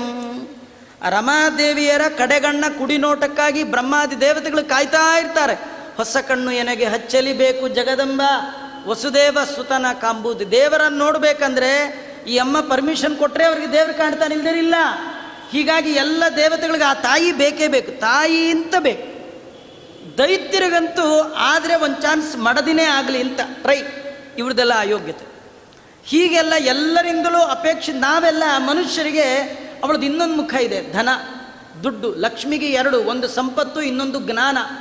ಜಗತ್ತಿನ ಎಲ್ಲ ಸಂಪತ್ತಿಗೆ ಅವಾಂತರ ಅಭಿಮಾನಿ ಲಕ್ಷ್ಮಿ. ಯಾರಿಗೆ ಬೇಡ ಸಂಪತ್ತು? ಸಂಪತ್ತು ಬೇಕು, ದೇವರು ಅಂತ ಬೇಡ ನಮಗೆ. ಜ್ಞಾನ ಅಂತ ಏನು, ದುಡ್ಡು ಬಂದರೆ ಸಾಕು, ಇಷ್ಟಿರುತ್ತಲ್ಲ. ಎಲ್ಲರೂ ಒಂದಲ್ಲ ಒಂದು ರೀತಿಯಿಂದ ಅಪೇಕ್ಷೆ ಮಾಡಿದವರೇ. ಈ ಯಾವ ಅಪೇಕ್ಷೆಯೂ ಇಲ್ಲದವ ನಿರಪೇಕ್ಷಂ ಮುಕುಂದಂ. ಅವನಿಗೆ ಯಾವ ಅಪೇಕ್ಷೆಯೂ ಇಲ್ಲ. ಲಕ್ಷ್ಮಿಗೆ ಹೇಳ್ತಾನೆ, ನಿನ್ನಿಂದ ನನಗೇನು ಆಗಬೇಕಾಗಿಲ್ಲ, ನನ್ನಿಂದ ನಿಂಗೇನಾರು ಆಗಬೇಕಿದ್ರೆ ಹಾರ ಹಾಕು ಅಂತ ನಿಂತಿದ್ದ. ನಿನ್ನಿಂದ ನನಗೇನು ಆಗಬೇಕಾದ್ದಿಲ್ಲ, ನಾನು ಸ್ವರಮಣ. ನಿನಗೆ ನನ್ನಿಂದ ಏನಾದರೂ ಆಗಬೇಕಿದ್ರೆ ಹಾರ ಹಾಕು. ಹೀಗೆ ಭಗವಂತ ನಿಂತಾಗ ಅವನಿಗೆ ಹಾರ ಹಾಕಿ ತನ್ಮೂಲಕವಾಗಿ ಹರಿಪರತರಹ ಶ್ರೀಮನ್ಮಧ್ವಮತೆ ಹರಿಪರತರಹ ಸತ್ಯಂ ಜಗತ್ತತ್ವತೋ ಬೇದೋ ಜೀವಗಣ ಹರೇ ಹನುಚರಾ ನಿಚೋಚ್ಚ ಭಾವಂಗತ ಮುಕ್ತಿ ನೈಜ ಸುಖಾನುಭೂತಿ ಅಮಲಾ ಭಕ್ತಿಶ್ಚ ತತ್ಸಾಧನಂ ಹಕ್ಷಾದಿತ್ರಿತಯಂ ಪ್ರಮಾಣಮಖಿಲಾಂ ನಾಯೈಕ ವೇದ್ಯೋ ಹರಿ. 9 ಪ್ರಮೇಯಗಳಲ್ಲಿ ಒಂದು ಪ್ರಮೇಯವನ್ನು ಇನ್ನೂ ನೀವು ಎಲ್ಲ ಮಹಾಭಾರತದಲ್ಲಂತೂ ಕ್ಷಣ ಕ್ಷಣಕ್ಕೆ ಭಗವಂತ ತಾನು ಸರ್ವೋತ್ತಮ ಅಂತ, ವ್ಯಾಸರೂಪದ ಭಗವಂತ, ಕೃಷ್ಣ ರೂಪದ ಭಗವಂತ, ಪರಶುರಾಮದ ಭಗವಂತ, 3 ರೂಪಗಳು ಮಹಾಭಾರತ ಕಾಲದಲ್ಲಿದ್ದದ್ದು. ಅವರು ಯಾರ ಕಥೆಯನ್ನು ತಗೊಂಡಾಗಲೂ ಅಲ್ಲಲ್ಲಿ ಭಗವಂತನ ಸರ್ವೋತ್ತಮತ್ವ, ಹರಿಪರತರತ್ವ ಅಲ್ಲಿ ಕಾಣತಕ್ಕಂಥದ್ದು. ಇದು ಮಧ್ವಾಚಾರ್ಯರ ಸತ್ಸಿದ್ಧಾಂತದ ಮೂಲ ತತ್ವ. ಇದು ದೊಡ್ಡ ತತ್ವ. 9 ಪ್ರಮೇಯಗಳಲ್ಲಿ ದೊಡ್ಡ ಒಂದು ಪ್ರಮೇಯವನ್ನು ವ್ಯಾಸರಾಜರು ಹೀಗೆ ಸಂಗ್ರಹ ಮಾಡಿಕೊಟ್ಟಿದ್ದಾರೆ ಅಂತ ಹೇಳ್ತಾ, ನಾ ಆಗಲೇ ಹೇಳಿದಾಗೆ 0 ಕ್ಯಾಂಡಲ್ ಎಷ್ಟು ಬಂತೋ ಅಷ್ಟೇ ಬೆಳಕು. ಇನ್ನೂ ದೊಡ್ಡ ಬಲ್ಬ್ ತರಿಸಿದ್ರೆ ಅದರೊಳಗೆ ಇನ್ನೂ ದೊಡ್ಡ ಬೆಳಕು ಬರ್ತಿತ್ತು. ನಾನೊಂದು ಸಣ್ಣ 0 ಕ್ಯಾಂಡ್ಲು. ಹೀಗಾಗಿ ಎಷ್ಟು ದೇವರು ವ್ಯಾಸರಾಜರ ಒಂದು ಪರಮಾನುಗ್ರಹದಿಂದ ಒಂದು ಕಿಂಚಿತ್ ಯಥಾಶಕ್ತಿ ಯಥಾವತಿ ಹೇಳುವಂತಹ, ಇದು ನಿಜವಾಗಿಯೂ ವ್ಯಾಸರಾಜರೇ ಕೊಟ್ಟದ್ದು. ಇವತ್ತು ನಂದಿರಲಿಲ್ಲ, ನಮ್ಮ ಪೂಜ್ಯ ಕರ್ನೂಲಾಚಾರ್ಯ ಬರಬೇಕಿತ್ತು. ಏನೋ ಕಾರಣಾಂತರ ಪಾಪ ಅವ್ರಿಗೆ ನಿರಂತರ ಪ್ರವಾಸದಲ್ಲಿದ್ದರಿಂದ ಅವ್ರಿಗೆ ಬರಲಿಕ್ಕಾಗಲಿಲ್ಲ. ವ್ಯಾಸರಾಜರು ವಿಶೇಷವಾಗಿ ಈ ಒಂದು ವ್ಯಾಸರಾಜರ ಆರಾಧನಾ ಸುಸಂದರ್ಭದಲ್ಲಿ ನನಗೂ ಒಂದು ಸ್ನಾನ ಮಾಡಲಿಕ್ಕೆ ಜ್ಞಾನಗಂಗೆಯಲ್ಲಿ ಮುಳುಗಲಿಕ್ಕೆ ಅವಕಾಶ ಮಾಡಿಕೊಟ್ರು. ಬೇರೆ ಪರದೇಶದಲ್ಲಿದ್ದುಕೊಂಡು ಕೂಡ ನಮ್ಮ ನಾಗು ಶ್ರೀನಿವಾಸರಾಯರು ವ್ಯಾಸರಾಜರ ಬಗ್ಗೆ ಒಂದು ಅವಿಚ್ಛಿನ್ನವಾದಂತಹ ಒಂದು ಭಕ್ತಿ ಅವರಿಗೆ. ಅದೇನೋ ಒಂದು ವಿಶಿಷ್ಟವಾದ ಒಂದು ಭಕ್ತಿ. ಬೇರೆ ಎಲ್ಲ ಗುರುಗಳೇ, ಆದರೆ ವ್ಯಾಸರಾಜರು ಬಿಟ್ಟರೆ ಮತ್ತಿನ್ನಿಲ್ಲ ಅನ್ನುವಂತಹ ಒಂದು ದಾರ್ಢ್ಯ ಅದು ಬೇಕು. ವ್ಯಾಸರಾಜರನ್ನು ಕೊಂಡಾಡಿದ್ರೆ ಯಾವ ಅಪರೋಕ್ಷ ಜ್ಞಾನಿಗಳಿಗೂ ಬೇಜಾರಾಗಲ್ಲ. ಜೈತೀರ್ಥರು ಏನಪ್ಪ ಬರೀ ನೀವು ವ್ಯಾಸರಾಜ ಅಂತ ನಂಗೆ ಬೇಜಾರು ಅನ್ನೋದೇ ಇಲ್ಲ. ಯಾಕಂದರೆ ನಾವು ಏನು ಜೈತೀರ್ಥರ ಕೈ ಮುಗಿತೀವಿ ರೀ, ವ್ಯಾಸರಾಜರ ಕೈ ಮುಗಿದು ಬಿಡ್ತಾರೆ. ಹಾಗಾಗಿ ನಾವು ವ್ಯಾಸರಾಜರು ನಡೆದ್ರೆ ಸಾಕು. ಗಜೇಂದ್ರ ಮೋಕ್ಷ ಕಥೆ ಒಳಗೆ ಬೇಕಾದಷ್ಟು ಆನೆ ನೀರಲ್ಲಿ ಇಳಿದ್ರು ಮೊಸಳೆ ಎಲ್ಲ ಆನೆನೂ ಹಿಡಿಲಿಲ್ಲ, ಒಂದೇ ಆನೆನೂ ಹಿಡಿತು. ಯಾಕಂದ್ರೆ ಈ ಆನೆ ಹಿಡಿದ್ರೇ ದೇವರು ಬರೋದು ಅಂತ ಮೊಸಳೆಗೆ ಗೊತ್ತಿತ್ತು. ಮೊಸಳೆ ಬೇಕಾದಷ್ಟು ಆನೆಗಳು ಬಂತು ಅಲ್ವೇ, ನೀರೊಳಗೆ ಎಲ್ಲ ಆನೆಗಳು ಈಜೋಡಿತಿದ್ವು. ಯಾವುದೋ ಆನೆ ಕಾಲು ಹಿಡಿಲಿಲ್ಲ. ಈ ಆನೆ ಕಾಲೇ ಯಾಕೆ ಹಿಡಿತು ಅಂದರೆ, ಈ ಆನೆ ಹಿಡಿದ್ರೇ ಇದು ಸ್ತೋತ್ರ ಮಾಡುತ್ತೆ, ಇದಕ್ಕೆ ಮಾತ್ರ ಪರಿಪಕ್ವತಾ ಇದೆ, ಇದು ಹಿಡಿದ್ರೆ ನಮ್ಮನ್ನು ಹಿಡ್ಕೊಂಡು ಹೋಗುತ್ತೆ. ಹಾಗೆ ಅವ್ರಿಗೂ ಗೊತ್ತಿದೆ, ಯಾರ್ಯಾರನ್ನೋ ಹಿಡಿದ್ರೆ ಪ್ರಯೋಜನ ಇಲ್ಲ, ಯಾರು ಸತ್ಯಲೋಕದ ಪಾರ್ಟಿಗಳೋ ಅವ್ರನ್ನೇ ಹಿಡಿಬೇಕು. ಯಾರು ತಿರುಪ್ತಿ ಗರ್ಭಗುಡಿಲಿ ಕೆಲಸ ಮಾಡ್ತಾರೋ ಅವ್ರನ್ನೇ ಹಿಡ್ಕೊಂಡ್ಬಿಟ್ರೆ ಸೀದಾ ತಿಮ್ಮಪ್ಪನ ದರ್ಶನ ಆಗೋ ಹಾಗೆ ನಾವೆಲ್ಲ ಸತ್ಯಲೋಕಕ್ಕೆ ಹೋಗಿಯೇ ಮೋಕ್ಷಕ್ಕೆ ಹೋಗ್ಬೇಕು. ಸತ್ಯಲೋಕದ ಪಾರ್ಟಿ ಯಾರಪ್ಪ ಅಂದರೆ ವ್ಯಾಸರಾಜರು ಮಾತ್ರ. ಅವರೊಬ್ಬರೇ ಸತ್ಯಲೋಕದಿಂದ ಬಂದವರು, ಅವ್ರಿಗಷ್ಟೇ ಎಲ್ಲ ರೂಟ್ ಚೆನ್ನಾಗಿ ಗೊತ್ತಿದೆ. ಹಾಗಾಗಿ ಆ ವ್ಯಾಸರಾಜರ ಕಾಲನ್ನು ಯಾರು ಹಿಡಿದು ಬಿಡ್ತಾರೆ ಅವ್ರಿಗೆಲ್ಲ ಜ್ಞಾನಿಗಳು, ಅವರಿಗಿಂತ ಮೇಲಿನ ಜ್ಞಾನಿಗಳು, ಅವರಿಗಿಂತ ಕೆಳಗಿನ ಜ್ಞಾನಿಗಳು, ಮೇಲಿನವರಿಗೆ ಭಕ್ತಿ ಮಾಡ್ತಾ ಅಧ್ಯಯನ ಅಧ್ಯಾಪನ ಮಾಡ್ತಾ ಕೆಳಗಿನವರಿಗೆ ಉಪದೇಶ ಮಾಡ್ತಾ ಎರಡಕ್ಕೂ ಮಧ್ಯದ ಕೊಂಡಿಯಂತೆ ಇರ್ತಕ್ಕಂಥವರು ವ್ಯಾಸರಾಜರು. ಅಂಥ ವ್ಯಾಸರಾಜರ ಪರಮಾನುಗ್ರಹ ನಮಗೆಲ್ಲರಿಗೂ ಮಾಡಲಿ. ಎಲ್ಲೋ ದೂರದ ವಿಶೇಷದಲ್ಲಿದ್ದರೂ ಕೂಡ ವ್ಯಾಸರಾಜರಲ್ಲಿ ಇಷ್ಟು ಭಕ್ತಿಯನ್ನು ಮಾಡ್ತಾ ಪ್ರತಿ ವರ್ಷ ಒಂದು ವ್ಯಾಸರಾಜರ ಅದ್ಭುತವಾದ ಒಂದು ಆರಾಧನೆಯನ್ನು ಜ್ಞಾನ ಮುಖಾಂತರ, ತಿನ್ನೋದು ಕುಡಿಯೋದಿದ್ದೇ ಇರುತ್ತೆ, ಹೀಗೆ ತಿಂದರೆ ಎಲ್ಲ ಕೆಳಗೆ, ಹೀಗೆ ಕೇಳಿದ್ರೆ ಕೇಳಿದವ್ರ ಮೇಲೆ ತಲೆಗೆ ಜ್ಞಾನ, ಅದು ಜನ್ಮಾಂತರಕ್ಕೆ ಬರುವಂಥ ತತ್ವಜ್ಞಾನದ ರೂಪದಲ್ಲಿ ಏನು ಆರಾಧನೆಯನ್ನು ಮಾಡಿದ್ದಾರೆ. ಭಗವಂತ ಅವರಿಗೆ ತೋಪಿತಶಯವಾದ ಜ್ಞಾನ ಭಕ್ತ ವೈರಾಗ್ಯಾದಿಗಳನ್ನು ಕೊಡಲಿ ಅಂತ ಹೇಳ್ತಾ ಶ್ರೀಕೃಷ್ಣಾರ್ಪಣಮಸ್ತು. ಸರ್ವೇಂದ್ರಿಯ ಪ್ರೇರಕೇಣ ಶ್ರೀ ಪ್ರಾಣಪತಿನೇರಿತ ಯದವೋಚ ಮಹಂತೇನ ಪ್ರಿಯತಾಂ ಕಮಲಾಲಯ ಮಧ್ವೇಶಾರ್ಪಣಮಸ್ತು. ಕೃಷ್ಣಾರ್ಪಣಮಸ್ತು.